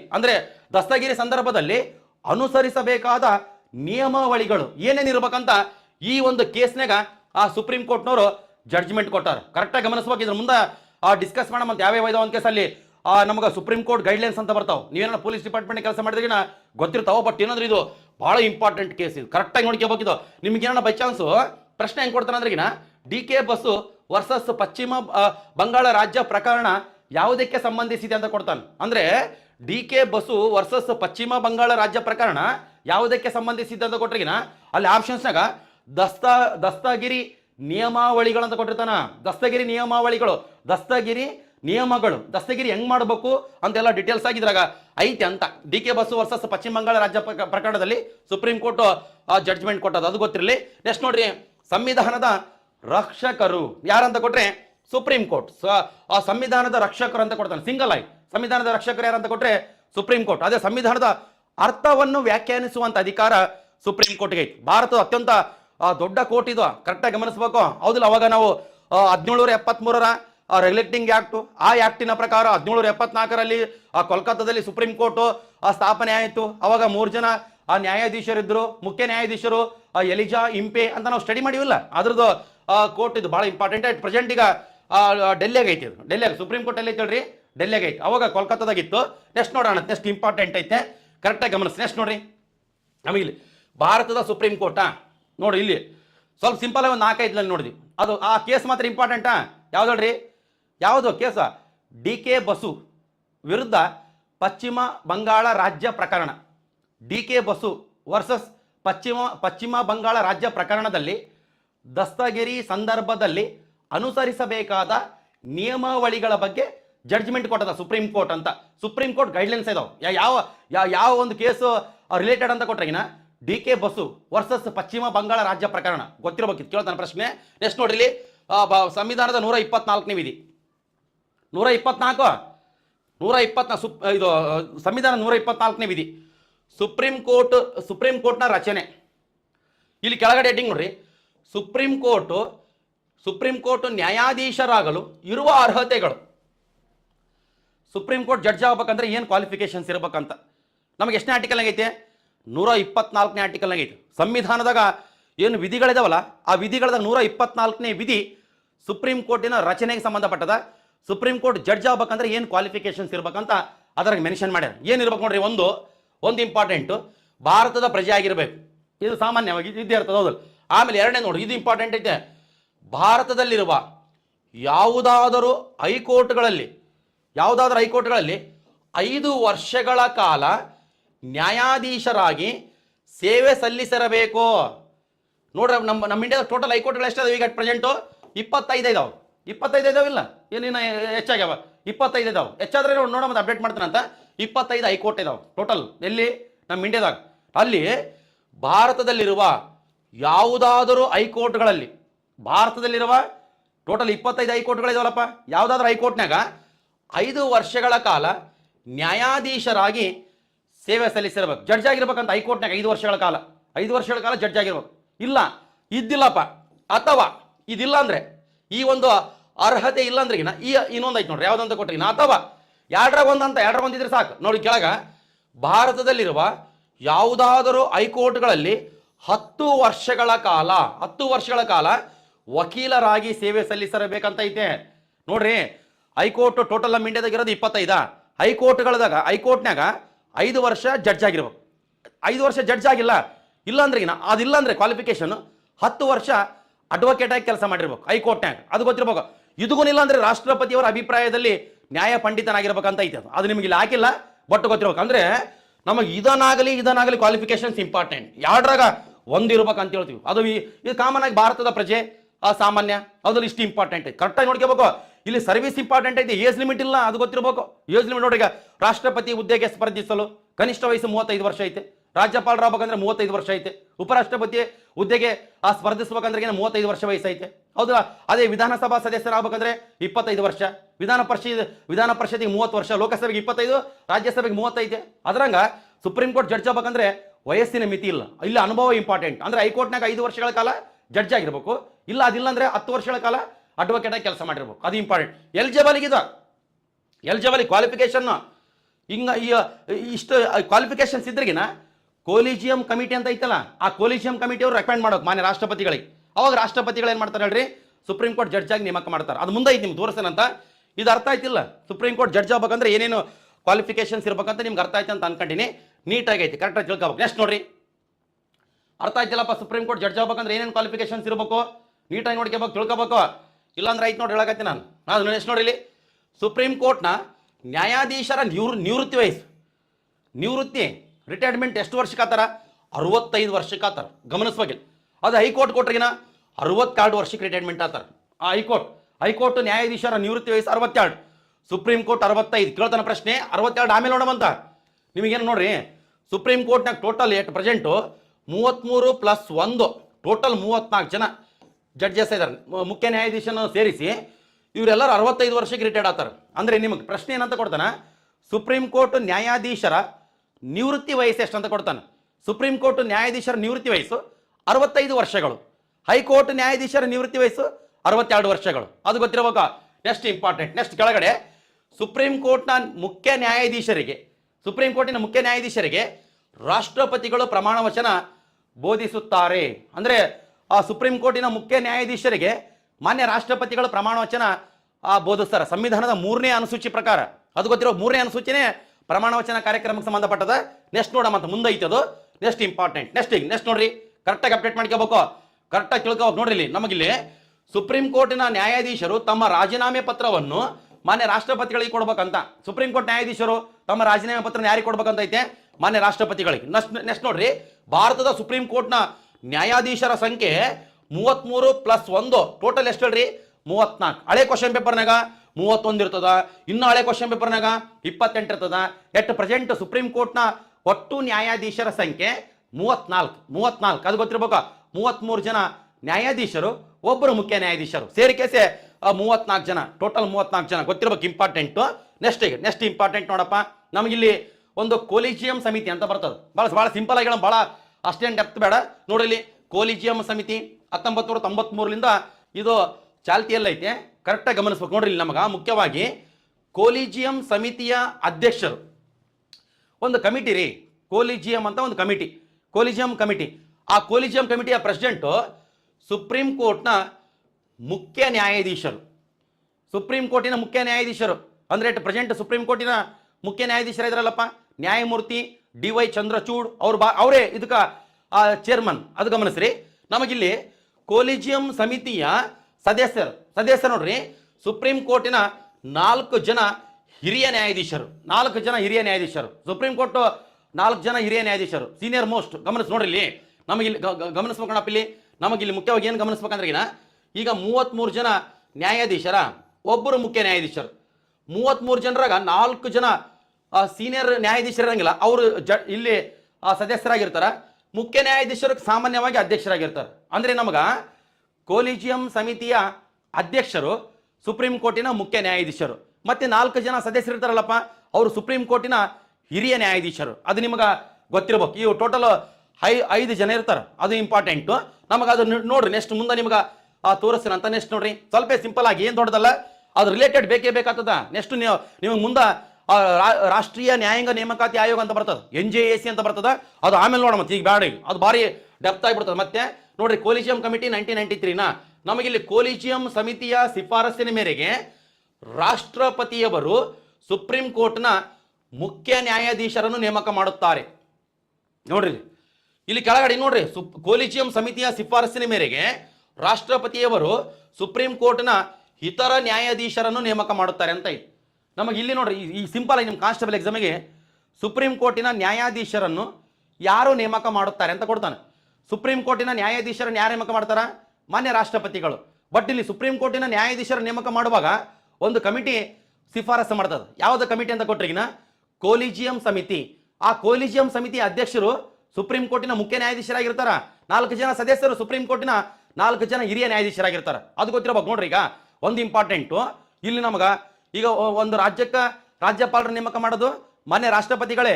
ಬಟ್ ರಾಜ್ಯಪಾಲರ ನೇಮಕ ಮಾಡುವಾಗ ಮಾನ್ಯ ಪ್ರಧಾನಮಂತ್ರಿಗಳು ಶಿಫಾರಸು ಮಾಡಿರ್ತಾರೆ. ಬಟ್ ಇಲ್ಲಿ ಸುಪ್ರೀಂ ಕೋರ್ಟ್ ನ್ಯಾಯಾಧೀಶರ ನೇಮಕ ಮಾಡುವಾಗ ಇಲ್ಲಿ ಮಾನ್ಯ ಪ್ರಧಾನಮಂತ್ರಿಗಳು ರೆಕಮೆಂಡ್ ಮಾಡಂಗಿಲ್ಲ, ಕೊಲಿಜಿಯಂ ಸಮಿತಿಯವರು ಶಿಫಾರಸು ಮಾಡಿರ್ತಾರೆ. ಕೊಲಿಜಿಯಂ ಸಮಿತಿಯ ಶಿಫಾರಸಿನ ಮೇರೆಗೆ ಸುಪ್ರೀಂ ಕೋರ್ಟಿನ ಎಲ್ಲಾ ನ್ಯಾಯಾಧೀಶರು ನೇಮಕಾತರ, ಹೈಕೋರ್ಟಿನ ಎಲ್ಲಾ ನ್ಯಾಯಾಧೀಶರಿಗೂ ನೇಮಕಾತರ. ಅದು ಹೈಕೋರ್ಟ್ ಬಂದಾಗ ನೋಡಮಂತ. ಇದು ನಿಮಗೆಲ್ಲ ಡಿಟೇಲ್ ಆಗಿ ಗೊತ್ತಿರ್ಬೇಕು, ಇಂಪಾರ್ಟೆಂಟ್. ನೆಕ್ಸ್ಟ್ ಮುಂದಿಂದು ನೋಡೋಣ ಅಂತ ಏನೈತೆ ಎಂಬುದು ನೀಟಾಗಿ ಅಪ್ಡೇಟ್ ಮಾಡ್ಕೇರಿ. ನೋಡ್ರಿ ನಮ್ಗೆ ಸಿಂಪಲ್ ಆಗಿ ಇಲ್ಲಿ ಗಮನಿಸ್ರಿ, ಏನು ದೊಡ್ಡದಲ್ಲ, ಭಾಳ ಸಿಂಪಲ್ ಆಗೈತೆ. ಕರೆಕ್ಟಾಗಿ ಅಪ್ಡೇಟ್ ಮಾಡ್ಕೋಬೇಕು. ಈ ನಿಮ್ಗೆ ಪ್ರಶ್ನೆ, ಸಂವಿಧಾನದ 124ನೇ ವಿಧಿ, ಸಂವಿಧಾನದ 124ನೇ ಆರ್ಟಿಕಲ್ನಾಗ ಸುಪ್ರೀಂ ಕೋರ್ಟ್ ನ್ಯಾಯಾಧೀಶರು ಆಗ್ಬೇಕಂದ್ರೆ ಏನು ಕ್ವಾಲಿಫಿಕೇಶನ್ಸ್ ಇರ್ಬೇಕಂತ ಐತಿ. ಮತ್ತೆ ಸುಪ್ರೀಂ ಕೋರ್ಟಿನ ನ್ಯಾಯಾಧೀಶರನ್ನು ಮಾನ್ಯ ರಾಷ್ಟ್ರಪತಿಗಳು ನೇಮಕ ಮಾಡ್ತಾರೆ. ಟೋಟಲ್ ಎಲ್ಲ 34 ಜನ ನ್ಯಾಯಾಧೀಶರನ್ನ.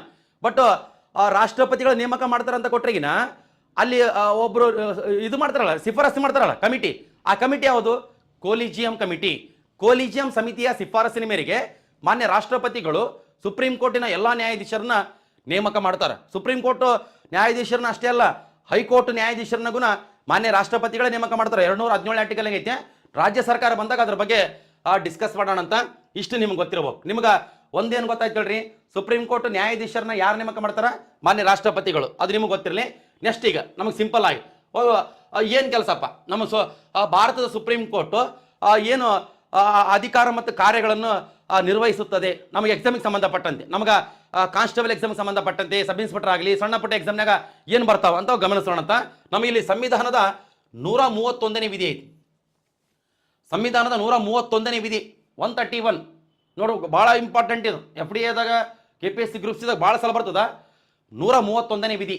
131ನೇ ವಿಧಿ ನೋಡ್ರಿ, ಸುಪ್ರೀಂ ಕೋರ್ಟ್ನ ಮೂಲ ಅಧಿಕಾರ, ಸುಪ್ರೀಂ ಕೋರ್ಟ್ನ ಮೂಲ ಅಧಿಕಾರ ಗೊತ್ತಿರಬೇಕು. ಸುಪ್ರೀಂ ಕೋರ್ಟಿನ ಮೂಲ ಅಧಿಕಾರ FD PSI ಎಕ್ಸಾಮ್ನಾಗ ಕಾನ್ಸ್ಟೇಬಲ್ನಾಗ ಒಂದಿವ್ಸ ಬರೆದಾಗ ಸಂವಿಧಾನದ 131ನೇ ವಿಧಿ ಅಂತ ಕೊಟ್ಟರೆ ಈ ಕಡೆ ಡ್ಯಾಶ್ ಕೊಟ್ಟು ಮುಂದೆ ಏನು ಜೋಡಿಸ್ಬೇಕು ಹೇಳ್ರಿ?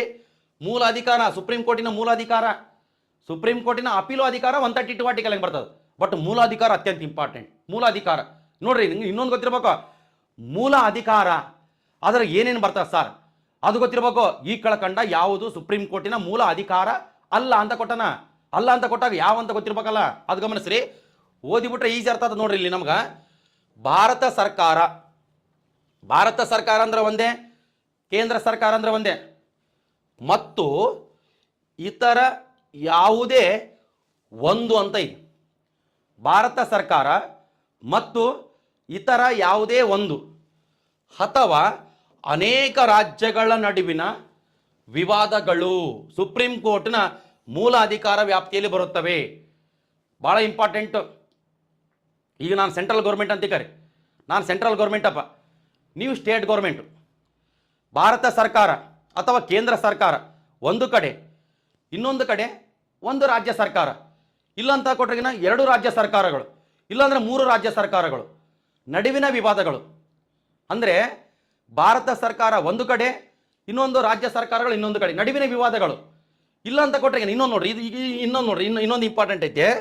ಇಲ್ಲಿ ಗಮನಿಸ್ರಿ, ಇಲ್ಲಿ ಇಂಪಾರ್ಟೆಂಟ್ ಕರೆಕ್ಟಾಗಿ ನೋಡ್ಕೋಬೇಕಿಲ್ಲಿ. ಭಾರತ ಸರ್ಕಾರ ಮತ್ತು ಒಂದು ಕಡೆಯಲ್ಲಿ ಒಂದು ಅಥವಾ ಅನೇಕ ರಾಜ್ಯಗಳು ಹಾಗೂ ಇನ್ನೊಂದು ಕಡೆಯಲ್ಲಿ ಒಂದು ಅಥವಾ ಅನೇಕ ರಾಜ್ಯಗಳು ನಡುವಿನ ವಿವಾದಗಳಂತ ಇದೆ.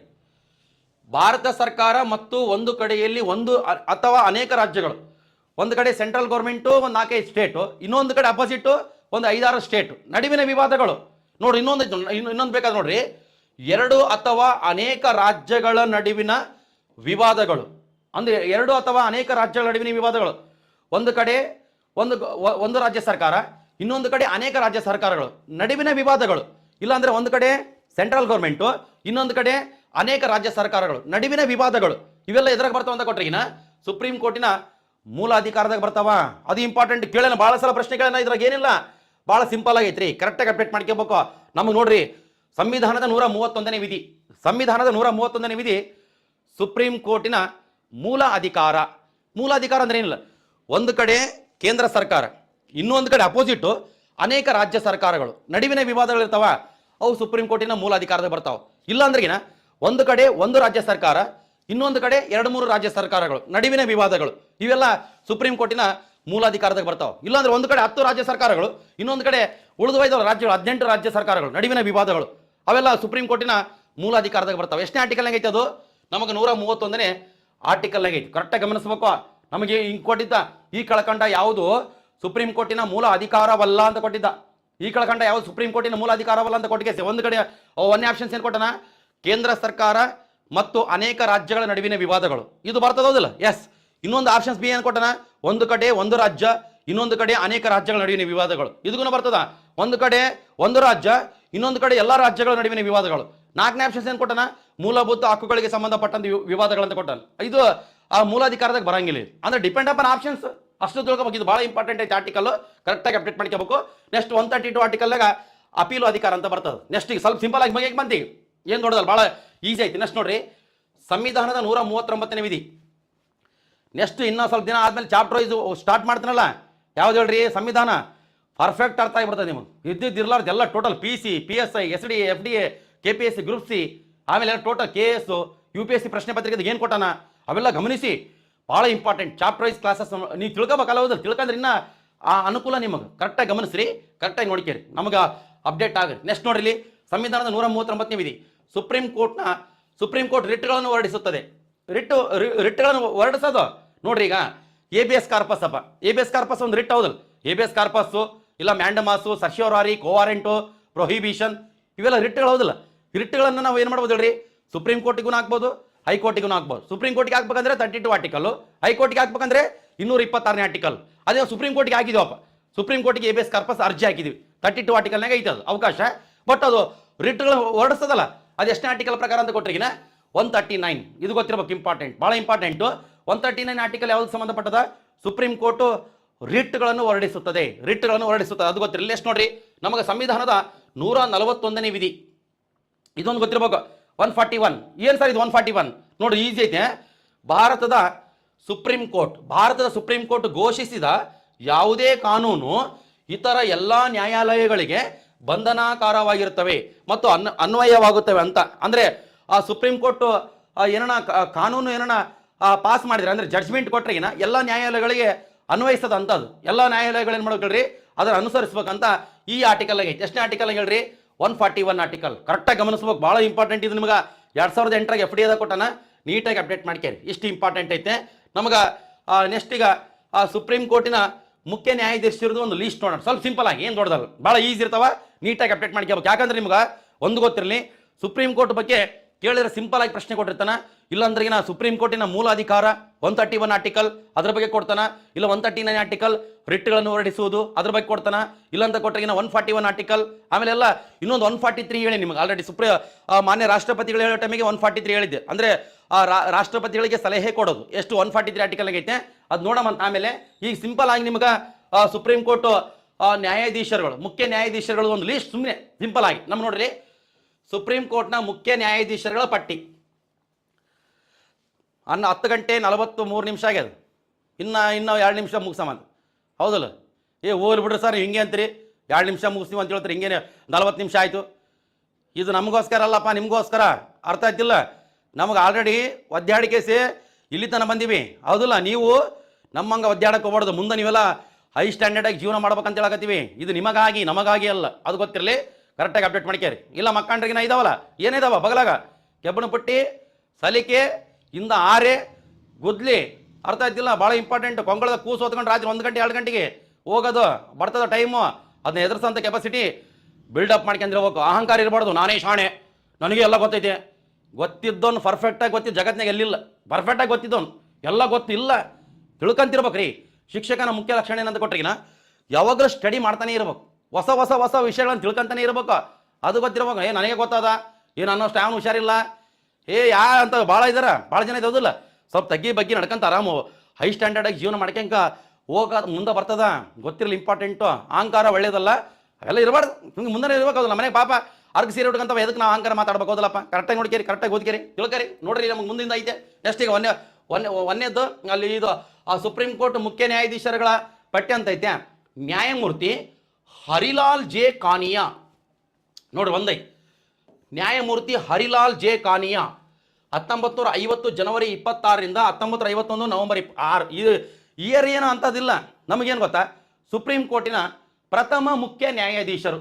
ಸುಪ್ರೀಂ ಕೋರ್ಟಿನ ಪ್ರಥಮ, ಪ್ರಸ್ತುತ ಅಲ್ಲ, ಪ್ರಥಮ. ಯಾರು ಹೇಳ್ರಿ? ನ್ಯಾಯಮೂರ್ತಿ ಹರಿಲಾಲ್ ಜೆ ಕಾನಿಯಾ. ಕರೆಕ್ಟಾಗಿ ಗಮನಿಸ್ಬೇಕಿದ.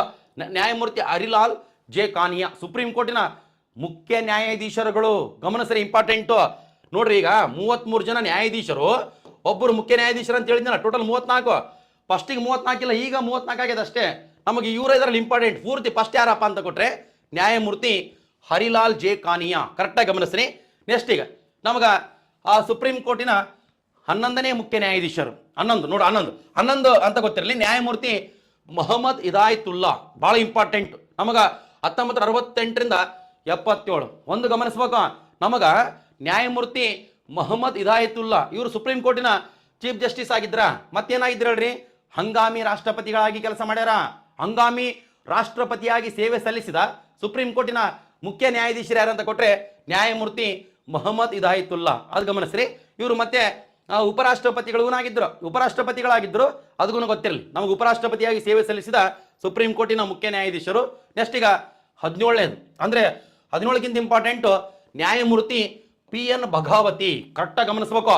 1985ರಿಂದ 1986 ನ್ಯಾಯಮೂರ್ತಿ PN ಭಗಾವತಿ. ಕರೆಕ್ಟಾಗಿ ಗಮನಿಸ್ಬೇಕು. ಯಾಕಂದ್ರೆಗಿನ ಇವರೇ ಇದು PIL ಅಂತ ಬರ್ತದೆ. PIL ಅಂದರೆ ಪಬ್ಲಿಕ್ ಇಂಟ್ರೆಸ್ಟ್ ಲಿಟಿಗೇಷನ್ ಅಂತ ಬರ್ತದೆ. ಸಾರ್ವಜನಿಕ ಹಿತಾಸಕ್ತಿ ಅರ್ಜಿ. ಸಾರ್ವಜನಿಕ ಹಿತಾಸಕ್ತಿ ಅರ್ಜಿಯನ್ನು ಪರಿಚಯಿಸಿದ ನ್ಯಾಯಾಧೀಶರು ನ್ಯಾಯಮೂರ್ತಿ PN ಭಗಾವತಿ. ಮತ್ತು ಇನ್ನೊಬ್ರು ನ್ಯಾಯಮೂರ್ತಿ VR ಕೃಷ್ಣ ಅಯ್ಯರ್ ಅಂತ ಬರ್ತಾರೆ. ಇದು ಸ್ಲೈಡ್ನಾಗ ಮುಂದೆ ಐತೆ, ತೋರಿಸ್ತೀನಂತ. ಕರೆಕ್ಟಾಗಿ ಗಮನಿಸ್ರಿ, ಭಾಳ ಇಂಪಾರ್ಟೆಂಟು. ನೆಕ್ಸ್ಟ್ ಈಗ ನ್ಯಾಯಮೂರ್ತಿ ES ವೆಂಕಟರಾಮಯ್ಯ. ನೋಡಿ, ಕರ್ನಾಟಕದವ್ರು ನ್ಯಾಯಮೂರ್ತಿ ES ವೆಂಕಟರಾಮಯ್ಯ ಅಂದರೆ ಸುಪ್ರೀಂ ಕೋರ್ಟಿನ ಮುಖ್ಯ ನ್ಯಾಯಾಧೀಶರಾದ ಮೊದಲ ಕನ್ನಡಿಗರು ನ್ಯಾಯಮೂರ್ತಿ ES ವೆಂಕಟರಾಮಯ್ಯ. ಕರೆಕ್ಟಾಗಿ ಗಮನಿಸ್ರಿ. ನೆಕ್ಸ್ಟ್ ಈಗ ನ್ಯಾಯಮೂರ್ತಿ ಎಂ.ಎನ್. ವೆಂಕಟಚಲಯ್ಯ, ಇವ್ರಿಗೂ ಕರ್ನಾಟಕದವ್ರು, ನ್ಯಾಯಮೂರ್ತಿ ಎಂ.ಎನ್. ವೆಂಕಟಚಲಯ್ಯ. ಕರೆಕ್ಟಾಗಿ ಗಮನಿಸ್ಬೇಕು. ನಾವು 1993ರಿಂದ 1994 ತನ ಮುಖ್ಯ ನ್ಯಾಯಾಧೀಶರಾಗಿರ್ತಾರೆ ಕರ್ನಾಟಕದವರು, ಅದು ನಿಮಗೆ ಗೊತ್ತಿರಬೇಕು. ಮತ್ತೆ ನ್ಯಾಯಮೂರ್ತಿ ಎಸ್ ರಾಜೇಂದ್ರ ಬಾಬು, ನೋಡ್ರಿ ಇವ್ರಿಗೂ ಕರ್ನಾಟಕದವರೇ, ನ್ಯಾಯಮೂರ್ತಿ ಎಸ್ ರಾಜೇಂದ್ರ ಬಾಬು ಅವರು. ಆಮೇಲೆ ನ್ಯಾಯಮೂರ್ತಿ ಕೆ.ಜಿ. ಬಾಲಕೃಷ್ಣನ್, ಗಮನಿಸ್ಬೇಕು. ಏನ್ ಸರ್ ನ್ಯಾಯಮೂರ್ತಿ ಕೆ.ಜಿ. ಬಾಲಕೃಷ್ಣನ್, ಇವ್ರದ್ದು ವಿಶೇಷತೆ ಕೊಟ್ರಿಗಿನ ಸುಪ್ರೀಂ ಕೋರ್ಟಿನ ಇವರು ಪ್ರಥಮ ದಲಿತ ಮುಖ್ಯ ನ್ಯಾಯಾಧೀಶರು ಯಾರಂತ ಕೊಟ್ರಿಗಿನ ನ್ಯಾಯಮೂರ್ತಿ ಕೆ.ಜಿ. ಬಾಲಕೃಷ್ಣನ್ ಅವರು, ಅದು ಗೊತ್ತಿರಲಿ. ಆಮೇಲೆ ನ್ಯಾಯಮೂರ್ತಿ ಎಚ್.ಎಲ್. ದತ್ತು ಅವರು, ಇವರು ಸುಪ್ರೀಂ ಕೋರ್ಟಿನ ಮುಖ್ಯ ನ್ಯಾಯಾಧೀಶರಾದ 4ನೇ ಕನ್ನಡಿಗರು, ಅದು ಗಮನಿಸ್ರಿ. ಆಮೇಲೆ ಇವು ಎಲ್ಲ ಆದ್ಮೇಲೆ ನೋಡ್ರಿ, ಇವರು ಕೆ.ಜಿ. ಬಾಲಕೃಷ್ಣನ್ ಅವ್ರ ಹೆಸರು ಗೊತ್ತಿರಬೇಕು ನಿಮಗ, ಯಾಕಂದ್ರೆ ಪ್ರಥಮ ದಲಿತ ಮುಖ್ಯ ನ್ಯಾಯಾಧೀಶರು. ನೆಕ್ಸ್ಟ್ ಈಗ ಇಂಪಾರ್ಟೆಂಟ್ ಎಟ್ ಪ್ರೆಸೆಂಟ್ ಇರೋದು ನೋಡ್ರಿ, ಯಾರು ನಮಗೆ ಇಂಪಾರ್ಟೆಂಟು ನೋಡ್ರಿ, ಸಂಖ್ಯೆ ಇಂಪಾರ್ಟೆಂಟ್. ಸಂಖ್ಯೆ ಎಷ್ಟು ಹೇಳ್ರಿ? 50. ಇದಕ್ಕಿಂತ ಮುಂಚೆಗೆ 49. ಯಾರಿದ್ರಪ್ಪ? ನ್ಯಾಯಮೂರ್ತಿ ಯು ಲಲಿತ್. ಇವ್ರಿಗಿಂತ ಮುಂಚೆ 49ನೇ ಮುಖ್ಯ ನ್ಯಾಯಾಧೀಶರು ನ್ಯಾಯಮೂರ್ತಿ ಯು ಲಲಿತ್. ಹೌದು, ನಿಮ್ಗೆ ಆಲ್ರೆಡಿ ಗೊತ್ತೈತೆ. ಬಟ್ ಈಗ ಪ್ರೆಸೆಂಟ್ ನೋಡ್ರಿ 50 ನ್ಯಾಯಮೂರ್ತಿ ಡಿ.ವೈ. ಚಂದ್ರಚೂಡ್.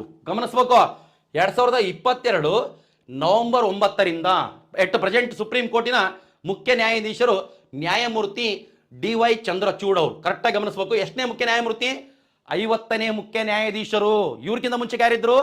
ನ್ಯಾಯಮೂರ್ತಿ ಯು ಲಲಿತ್ ಅವರಿದ್ರು. ಕರೆಕ್ಟಾಗಿ ಗಮನಿಸ್ಬೇಕು. ಅವರು 49 ಎಟ್ ಪ್ರೆಸೆಂಟ್ ಇದ್ರಲ್ಲಪ್ಪ 50ನೇ ಮುಖ್ಯ ನ್ಯಾಯಾಧೀಶರು, ಸುಪ್ರೀಂ ಕೋರ್ಟಿನ ಪ್ರಸ್ತುತ ಮುಖ್ಯ ನ್ಯಾಯಾಧೀಶರು, ಸುಪ್ರೀಂ ಕೋರ್ಟಿನ ಮುಖ್ಯ ನ್ಯಾಯಾಧೀಶರು, ಇಲ್ಲಂದ್ರೆ ಸರ್ವೋಚ್ಚ ನ್ಯಾಯಾಲಯದ ಮುಖ್ಯ ನ್ಯಾಯಾಧೀಶರು ಅಂತ ಕೊಡ್ತಾನ ನ್ಯಾಯಮೂರ್ತಿ ಡಿ.ವೈ. ಚಂದ್ರಚೂಡ್ ಅವರ ಇದ್ದಾರೆ. ಕರೆಕ್ಟಾಗಿ ಗಮನಿಸ್ಬೇಕು. ಎಷ್ಟನೇ ಮುಖ್ಯ ನ್ಯಾಯಮೂರ್ತಿ? 50ನೇ ಮುಖ್ಯ ನ್ಯಾಯಾಧೀಶರು 2022 ನವೆಂಬರ್ 9ರಿಂದ. ಕರೆಕ್ಟಾಗಿ ಅಪ್ಡೇಟ್ ಮಾಡ್ಕೋಬೇಕು, ತಿಳ್ಕೊಬೇಕು. ನಮಗೆ ಸುಪ್ರೀಂ ಕೋರ್ಟ್ ಬಗ್ಗೆ, ಹೈಕೋರ್ಟ್ ಬಗ್ಗೆ ಎಲ್ಲ ಗೊತ್ತಿರ್ಬೇಕು ರೀ. ಹೌದಲ್ಲ, ನಾವೆಲ್ಲ ಅಪ್ಡೇಟ್ ಮಾಡ್ಕೊಂತ ಹೋಗ್ರಿ, ತಾನೇ ತಿಳ್ತದ. ಎಟ್ ಪ್ರೆಸೆಂಟ್ ಏನಪ್ಪ ಅಂದ್ರೆ ಇವ್ರು ರಿಟೈರ್ಮೆಂಟ್ ಆದ್ಮೇಲೆ 65 ವರ್ಷ ಆದ್ಮೇಲೆ ರಿಟೈರ್ಮೆಂಟ್ ಆಗ್ತಾರಲ್ಲಪ್ಪ, ಮತ್ತೆ ಹೊಸದಾಗಿ ಯಾರು ಬರ್ತಾರಲ್ಲ ಅವಾಗ ಅವ್ರನ್ನಾಗೂ ನೀವೇನು ಮಾಡ್ಕೋಬೇಕಲ್ರಿ, ಒಂದು ಲೀಸ್ಟ್ ಮಾಡ್ಕೊಂತ ಹೋಗ್ಬೇಕು. ಹೌದಲ್ಲ, ಕರೆಕ್ಟಾಗಿ ಅಪ್ಡೇಟ್ ಮಾಡ್ಕೊಂತ ಹೋಗ್ರಿ. Next important. ನೆಕ್ಸ್ಟ್ ಈಗ ಮುಂದಿಂದ ಇಲ್ಲಿ ನೋಡಿ, ಲಾಸ್ಟ್ ಮುಗಿಯಕ್ಕೆ ಬಂತೀಗ ಸಾರ್ವಜನಿಕ ಹಿತಾಸಕ್ತಿ ಅರ್ಜಿ ಅಂತ ಐತಿ ನೋಡ್ರಿ. ಇಲ್ಲಿ ಸಾರ್ವಜನಿಕ ಹಿತಾಸಕ್ತಿ ಅರ್ಜಿ ಅಂದ್ರೆ 1979. ಸಾರ್ವಜನಿಕ ಹಿತಾಸಕ್ತಿ ಅರ್ಜಿ ಅಂದ್ರೆ PIL, ಪಬ್ಲಿಕ್ ಇಂಟ್ರೆಸ್ಟ್ ಲಿಟಿಗೇಷನ್ ಅಂತ ಬರ್ತದೆ. ಪಬ್ಲಿಕ್ ಇಂಟ್ರೆಸ್ಟ್ ಲಿಟಿಗೇಷನ್ PIL ವಿಸ್ತರಿಸಿ ಅಂತ ಕೊಡ್ತಾನ. ಇಲ್ಲಿ ಹಾಕಿಲ್ಲ ಆದ್ರೆ ಹೇಳಕತ್ತೀನಿ ನೋಡಿ, ಸ್ವಲ್ಪ ಸಿಂಪಲ್ ಆಗಿ ನಾವು ಓದ್ತೇನೆ, ಕರೆಕ್ಟಾಗಿ ಅಪ್ಡೇಟ್ ಮಾಡ್ಕೇರಿ ನೋಡಿ. ಸಾರ್ವಜನಿಕ ಹಿತಾಸಕ್ತಿ ಅರ್ಜಿಯನ್ನು ಸುಪ್ರೀಂ ಕೋರ್ಟ್ನ ನಿವೃತ್ತ ನ್ಯಾಯಾಧೀಶರಾದ ನ್ಯಾಯಮೂರ್ತಿ PN ಭಗವತಿ ನೋಡಿದೀವಲ್ಲಪ್ಪ. ನ್ಯಾಯಮೂರ್ತಿ PN ಭಗವತಿ ಅವರು ಸುಪ್ರೀಂ ಕೋರ್ಟಿನ ಚೀಫ್ ಜಸ್ಟಿಸ್ ಆಗಿ ರಿಟೈರ್ಡ್ ಆಗಿರೋದು. ನ್ಯಾಯಮೂರ್ತಿ PN ಭಗವತಿ ಮತ್ತು ನ್ಯಾಯಮೂರ್ತಿ ವಿ ಆರ್ ಕೃಷ್ಣ ಅಯ್ಯರ್ ರವರು ಪರಿಚಯಿಸಿದಾರಂತ. ಗಮನಿಸಬೇಕಿದ, ಭಾರಿ ಇಂಪಾರ್ಟೆಂಟ್ ಇದು, ತಿಳ್ಕೋಬೇಕು. ಯಾಕಂದ್ರೆ ನಾ ಸಾರ್ವಜನಿಕ ಹಿತಾಸಕ್ತಿ ಅರ್ಜಿಯನ್ನು ಪರಿಚಯಿಸಿದ ನ್ಯಾಯಾಧೀಶರು ಯಾರಂತ ಕೊಟ್ಟನ, ಅವ್ರ ಹೆಸರು ನ್ಯಾಯಮೂರ್ತಿ PN ಭಗವತಿ ಮತ್ತು ನ್ಯಾಯಮೂರ್ತಿ ವಿ ಆರ್ ಕೃಷ್ಣ ಅಯ್ಯರ್. ಕರೆಕ್ಟಾಗಿ ಗಮನಿಸ್ರಿ. ನೆಕ್ಸ್ಟ್ ನೋಡ್ರಿ, ನೊಂದ ವ್ಯಕ್ತಿಯ ಪರವಾಗಿ ಅಥವಾ ಸಾರ್ವಜನಿಕ ಹಾನಿಯ ಪರಿಹಾರದ ಉದ್ದೇಶಕ್ಕಾಗಿ ಅಥವಾ ಸಾರ್ವಜನಿಕರ ಪರವಾಗಿ ಅವರಲ್ಲಿ ಒಬ್ಬ ವ್ಯಕ್ತಿ ಹೂಡುವಂತಹ ವ್ಯಾಜ್ಯವೇ ಸಾರ್ವಜನಿಕ ಹಿತಾಸಕ್ತಿ ಅರ್ಜಿ ಆಗಿದೆ. ಗಮನಿಸ್ಬೇಕು ನೋಡ್ರಿ, ಇಲ್ಲಿಂದ ಓದಿಬಿಟ್ಟೆ ಅರ್ಥ ಆಗಿಬಿಡ್ತದೆ, ಏನು ದೊಡ್ಡದಲ್ಲ. ಅದು ಎಕ್ಸಾಂಪಲ್ ಸಮೇತ ಹೇಳ ಮತ್ತೆ ನೆಕ್ಸ್ಟ್ ಆ ಚಾಪ್ಟರ್ ಹೇಳೋ ಟೈಮಿಗೆ. ನೆಕ್ಸ್ಟ್ ನೋಡಿ, ಸಾರ್ವಜನಿಕ ಹಿತಾಸಕ್ತಿ ಅರ್ಜಿ ಇದು ಪರಿಕಲ್ಪನೆ ಐತಲ್ಲ, ಮೂಲತಃ ಯಾವ ದೇಶದ ಅಂತ ಕೊಟ್ರೆ ಅಮೆರಿಕ ದೇಶದ ಕೊಟ್ಟಿದ್ದ ಎಕ್ಸಾಮ್ನೆ. ಸಾರ್ವಜನಿಕ ಹಿತಾಸಕ್ತಿ ಅರ್ಜಿ ಈ ಮೂಲತಃ ಯಾವ ದೇಶಕ್ಕೆ ಸಂಬಂಧಿಸಿದ ಅಂತ ಕೊಟ್ರೆಗಿನ ಅಮೆರಿಕ. ನಮ್ಮ ಭಾರತದಲ್ಲಿ ಪರಿಚಯಿಸಿದ ನ್ಯಾಯಾಧೀಶರು ಕೊಟ್ರೆ ನ್ಯಾಯಮೂರ್ತಿ PN ಭಗವತಿ ಮತ್ತು ನ್ಯಾಯಮೂರ್ತಿ ವಿ ಆರ್ ಕೃಷ್ಣ ಅಯ್ಯರ್ ಅವರು. ಕರೆಕ್ಟಾಗಿ ಗಮನಿಸಬೇಕು. ಸಾರ್ವಜನಿಕ ಹಿತಾಸಕ್ತಿ ಅರ್ಜಿ ಐತಲ್ಲ, ಇಂಗ್ಲಿಷ್ನಾಗ ಪಬ್ಲಿಕ್ ಇಂಟ್ರೆಸ್ಟ್ ಲಿಟಿಗೇಷನ್ ಅಂತ ಕರೀತಾರೆ, PIL. ನಿಮ್ಗೆ ಯಾವಾಗ ನ್ಯೂಸ್ ಪೇಪರ್ನಾಗ ಬರ್ತಿರ್ತದಲ್ಲಪ್ಪ, ಕರೆಕ್ಟಾಗಿ ನೋಡ್ಕೋಬೇಕು. ನೋಡಿ, ಈ ಶಬ್ದಗಳು ಇಂಪಾರ್ಟೆಂಟ್ ಐತೆ, ಕರೆಕ್ಟಾಗಿ ಹಾಕಿದ್ದೀನಿ, ನೀಟಾಗಿ ಅಪ್ಡೇಟ್ ಮಾಡ್ಕೇರಿ. ನೆಕ್ಸ್ಟ್ ಮುಗಿಯಕ್ಕೆ ಬಂತೀವಿ, ಮುಗಿಯಕ್ಕೆ ಬಂತೀನಿ 2 ನಿಮಿಷ. ಸರ್ ಹೋಗ್ರಿ ಸರ್, ನೀವೇನು ಮುಗಿಯಕ್ಕೆ ಬಂತು ಅಂತ ಹೇಳ್ಕೇಸೆ ನೀವು 2 ತಾಸು ಮಾಡಿಬಿಟ್ರೆ ಹೆಂಗನ ಮಾಡಿ. ಎರಡು ತಾಸು ಆಗೋದು ಇರ್ಲಿ ಬಿಡಿ, ಏನಾಯ್ತು ಹೌದಲ್ಲ, ಓದ್ಬೇಕು ಹಂಗೆ ತಿಳ್ಕರಿ. ನೆಕ್ಸ್ಟ್ ಏನು ಮತ್ತೆ 2 ತಾಸು ಅಂತೀರಿ ಹೌದಲ್ಲ. ಭಾರತದ ಮಹಾಲೆಕ್ಕ ಪರಿಶೋಧಕರು ಮುಗೀತಿ ಈಗ, ಆಯ್ತು, ಇನ್ನು 2 ನಿಮಿಷ ಮುಗೀತಿ, ಖಲಾಸ್ ಮುಗೀತು ನೋಡಿ. ಯಾಕಂದರೆ 11 ಗಂಟೆಗೆ ಲಾಸ್ಟ್, 11 ಗಂಟೆಗೆ ಒಳಗೆ ಜಾಸ್ತಿ ಇಲ್ಲ ನೋಡ್ರಿ. ನಮಗಿಲ್ಲಿ ನಮಗೆ ಭಾರತದ ಮಹಾಲೆಕ್ಕ ಪರಿಶೋಧಕರು ಒಂದು ಗಮನಿಸ್ಬೇಕು, 148ರಿಂದ 151 ತನಕ ಆರ್ಟಿಕಲ್ಸ್ ಬರ್ತಾವೆ. ನಾವೆಲ್ಲ ಹೇಳೋದು ನಿಮಗೆ, ಸ್ವಲ್ಪ ಹೇಳ್ತೀನಿ ನಿಮಗೆ. ಹೌದು, ಸ್ವಲ್ಪ ಒಂಚೂರು ಹೌದು ಗಮನಿಸ್ಬೇಕು ನೀವು. ಭಾರತದ ಮಹಾಲೆಕ್ಕ ಪರಿಶೋಧಕರು ಸಂವಿಧಾನದ 148ನೇ ವಿಧಿಯು, ಅಂದರೆ ಸಂವಿಧಾನದ 148ನೇ ವಿಧಿಯು ಭಾರತದಲ್ಲಿ ಒಬ್ಬರು ಸಿ ಎ ಜಿ ಇರಬೇಕು ಎಂದು ತಿಳಿಸುತ್ತದೆ. ಸಿ ಎ ಜಿ ನೋಡಿ ಬಂತು ನೋಡಿ, ಸಿ ಎ ಜಿಯಲ್ಲಿ ನೋಡಿದ್ದೀವಿ ನಾವು ಸಂಸತ್ತಿನ ಸಮಿತಿಗಳಲ್ಲಿ ಸಾರ್ವಜನಿಕ ಲೆಕ್ಕಪತ್ರ ಸಮಿತಿ ಅವರು ಸಿ ಎ ಜಿ ಕೊಟ್ಟಂಥ ವರದಿಯನ್ನು ಪರಿಶೀಲನೆ ಮಾಡ್ತಾರೆ ಅಂತ ಓದಿದ್ವಲ್ಲ. ಸಿ ಎ ಜಿ ನೋಡಿ, C A G full form ಕೊಟ್ಟಿದ್ದು ಒಂದ್ಸಲ ಎಕ್ಸಾಮ್ನಾಗ, constable exam C A G ಕೇಳಿರಲ್ಲ. ಸಿ ಎ ಜಿ ನೋಡ್ರಿ, ಕಾಂಟ್ರೋಲರ್ ಅದು ಕಂಟ್ರೋಲರ್ ಅಲ್ಲ, ಮತ್ತೆ ರಾಂಗ್ ಆಗಿದೆ, ಇದೇ ಕರೆಕ್ಟ್ ಇದು. Controller and auditor general C A G ವಿಸ್ತರಿಸಿ ನಮಗ, ಸಿ ಎ ಜಿ ವಿಸ್ತರಿಸಿ controller and auditor general full form ಇದ್ರದ್ದು. ಈ ಪೋಸ್ಟಿಗೆ ಸಂಬಂಧಪಟ್ಟ ಆರ್ಟಿಕಲ್ 148ಲಿಂದ 151 ತನ ಇದಾವೆ. ಬಟ್ ನಮ್ಗೆ ಕೇಳಿದ್ದು 148 ಭಾಳ ಇಂಪಾರ್ಟೆಂಟ್. 148 ನಮಗೆ 148ಲಿಂದ 151 ತನ ಆರ್ಟಿಕಲ್ಸ್ ಇದಾವೆ, ಅದು ನೋಡ ಮತ್ತೆ ಆಮೇಲೆ. ಬಟ್ ಸಿ ಎ ಜಿಗೆ ಸಂಬಂಧಪಟ್ಟಂತ ಆರ್ಟಿಕಲ್ 148 ಆ ಪೋಸ್ಟ್ ಇರ್ಬೇಕಂತ ಐತಿ. ಹೆಂಗೆ 76ನೇ ಆರ್ಟಿಕಲ್ನಾಗ ಅಟಾರ್ನಿ ಜನರಲ್ ಐತೆ, 165ನೇ ಆರ್ಟಿಕಲ್ನಾಗ ಅಡ್ವೊಕೇಟ್ ಜನರಲ್ ಐತೆ. ಅದ್ರಂಗ ನೆಕ್ಸ್ಟ್ ನೋಡ್ರಿ ಕೆಳಗಡೆ, ಭಾರತದ ಮಹಾಲೆಕ್ಕ ಪರಿಶೋಧಕರನ್ನು ರಾಷ್ಟ್ರಪತಿಗಳು ಕೇಂದ್ರ ಸರ್ಕಾರದ ಶಿಫಾರಸಿನ ಮೇರೆಗೆ ನೇಮಕ ಮಾಡುತ್ತಾರೆ. ಭಾರಿ ಇಂಪಾರ್ಟೆಂಟ್ ನೋಡ್ರಿ. ಸಿ ಎ ಜಿ ಅಂದರೆ ಎಷ್ಟು ಪ್ರೆಸೆಂಟ್ ಹೇಳ್ತೀನಿ ನಿಮ್ಗೆ ಯಾರ ಇದ್ದಾರೆ ಮುಂದೆ ತೋರಿಸ್ತೀನಿ ಅಂತ. ನಮಗೆ ಈ ಸಿ ಎ ಜಿನ ಯಾರಪ್ಪ ನೇಮಕ ಮಾಡ್ತಾರ? ಮಾನ್ಯ ರಾಷ್ಟ್ರಪತಿಗಳು. ರೆಕಮೆಂಡ್ ಯಾರು ಮಾಡಬೇಕು? ಸೆಂಟ್ರಲ್ ಗೌರ್ಮೆಂಟ್, ಇಲ್ಲ ಮಾನ್ಯ ಪ್ರಧಾನಮಂತ್ರಿ, ಇಲ್ಲ ಕೇಂದ್ರ ಮಂತ್ರಿಮಂಡಲ, ಇಲ್ಲ ಕೇಂದ್ರ ಕ್ಯಾಬಿನೆಟ್, ಕೇಂದ್ರ ಸಚಿವ ಸಂಪುಟ, ಯಾವುದನ್ನೇ ಇರಲ್ಲ. ನಮಗೇನು ಗೊತ್ತಿರಬೇಕು? ಮಾನ್ಯ ರಾಷ್ಟ್ರಪತಿಗಳು ನೇಮಕ ಮಾಡ್ತಾರೆ. 148 ಆರ್ಟಿಕಲ್ನಾಗ ಸಿ ಎ ಜಿ ಪೋಸ್ಟ್ ಐತೆ, ಸಿ ಎ ಜಿ ಹುದ್ದೆಗೆ ಒಬ್ಬರನ್ನ ನೇಮಕ ಮಾಡ್ತಾರೆ ಅಂತ ಗೊತ್ತಿರಬೇಕು. ಅದು ನಿಮ್ಗೆ ಗೊತ್ತಿರಲಿ. ಅದು ಸಿ ಎ ಜಿ ವಿಸ್ತಾರ ರೂಪಕರು ಗೊತ್ತಿರಬೇಕು, 148 ಆರ್ಟಿಕಲ್ಗೂ ಗೊತ್ತಿರಬೇಕು. ನೆಕ್ಸ್ಟಿಗೆ ಮುಗಿಯಾಕೆ ಬಂತೀವಿ ಸ್ವಲ್ಪ. ನೆಕ್ಸ್ಟಿಗೆ ಇಲ್ಲಿ ನೋಡ್ರಿ ಇಂಪಾರ್ಟೆಂಟು, ಭಾರತದ ಮಹಾಲೆಕ್ಕ ಪರಿಶೋಧಕರಿಗೆ ಸಂಚಿತ ನಿಧಿಯಿಂದ ವೇತನ ನೀಡಲಾಗುತ್ತದೆ. ಸಂಚಿತ ನಿಧಿ ನೋಡಿ, ಸಂಚಿತ ನಿಧಿ ಅಂದ್ರೆ ನಿಮಗೆ 266 ಆರ್ಟಿಕಲ್ ಐತೆ ಸಂಚಿತ ನಿಧಿ ನೋಡ್ರಿ. ಸಿ ಎ ಜಿ ರವರಿಗೆ ಯಾವ ನಿಧಿಯಿಂದ ವೇತನ ನೀಡಲಾಗುತ್ತದೆ ಅಂತ ಕೊಟ್ಟರೆ ಸಂಚಿತ ನಿಧಿ, ಕೇಂದ್ರದ ಸಂಚಿತ ನಿಧಿಯಿಂದ ಇವರಿಗೆ ವೇತನ ಸಂದಾಯ ಆಗ್ತದೆ. ಅದು ಗಮನಿಸ್ಬೇಕು, ಇಂಪಾರ್ಟೆಂಟ್. ಭಾರತದ ಮಹಾಲೆಕ್ಕ ಪರಿಶೋಧಕರಿಗೆ ಸಂಚಿತ ನಿಧಿಯಿಂದ ವೇತನ ಅಂದ್ರೆ ಸಂಬಳ, ಅದು ಗಮನಿಸ್ರಿ, ಇಂಪಾರ್ಟೆಂಟ್. ನೆಕ್ಸ್ಟ್ ಕೆಳಗಡೆ ನೋಡ್ರಿ, ಭಾರತದ ಮಹಾಲೆಕ್ಕ ಪರಿಶೋಧಕರು ನೀಡಿದ ರಾಷ್ಟ್ರಪತಿಯವರು ಸಂಸತ್ತಿನಲ್ಲಿ ಮಂಡಿಸಲು ವ್ಯವಸ್ಥೆ ಮಾಡುತ್ತಾರೆ. ಅಂದ್ರೆ ಇವ್ರು ಕೊಟ್ಟಂತ ರಿಪೋರ್ಟ್ ಅನ್ನು ಪಾರ್ಲಿಮೆಂಟ್ನಾಗ ಮಂಡಿಸುವಂತ ವ್ಯವಸ್ಥೆ ಯಾರು ಮಾಡ್ತಾರೆ ಅಂದ್ರೆ ಮಾನ್ಯ ರಾಷ್ಟ್ರಪತಿಗಳು. ಗೊತ್ತಿರಬೇಕು, important. C A G post ಅತ್ಯಂತ ದೊಡ್ಡದು. ನೀವು ಮುಂದೈತೆ ಸಾರ್ವಜನಿಕ ಹಣಕಾಸಿನ ರಕ್ಷಕರು ಅಂತ ಕರೀತಾರ, ಅದು ಕೇಳೋಣ. ಸಾರ್ವಜನಿಕ ಹಣಕಾಸಿನ ರಕ್ಷಕರು ಯಾರಂತ ಕೊಟ್ಟನ? C A G. ಕರೆಕ್ಟಾಗಿ ನೋಡ್ತೀನಿ. ನೆಕ್ಸ್ಟ್ ನೋಡಮ್ಮ, ಇಂಪಾರ್ಟೆಂಟು ನಮಗೆ ಇಲ್ಲಿ ಬಂತು ನೋಡಪ್ಪ, ಭಾಳ ಇಂಪಾರ್ಟೆಂಟ್ ಐತೆ. ನಮಗೆ ಕರೆಕ್ಟಾಗಿ ನೀವು ಅಪ್ಡೇಟ್ ಮಾಡ್ಕೇರಿ. ನಿಮ್ಗೆ ನೋಡ್ರಿ, ಭಾರತದ ಮಹಾಲೆಕ್ಕ ಪರಿಶೋಧಕರಿಗಿಂತ ಸಿ ಎ ಜಿ ಐತಲ್ಲ, ಅದು ಆ ಪದ important. C A G controller and auditor general, ಅದು ಅರ್ಥ ಐತಿಲ್ಲಪ್ಪ. ನೋಡ್ರಿ, ಇಲ್ಲಿ ಭಾರತದ ಮಹಾಲೆಕ್ಕ ಪರಿಶೋಧಕರನ್ನು ಪದಚ್ಯುತಿಗೊಳಿಸಬೇಕಾದರೆ ಸುಪ್ರೀಂ ಕೋರ್ಟ್ನ ನ್ಯಾಯಾಧೀಶರನ್ನು ಪದಚ್ಯುತಿಗೊಳಿಸುವ ವಿಧಾನ ಅನುಸರಿಸಬೇಕಾಗುತ್ತದೆ.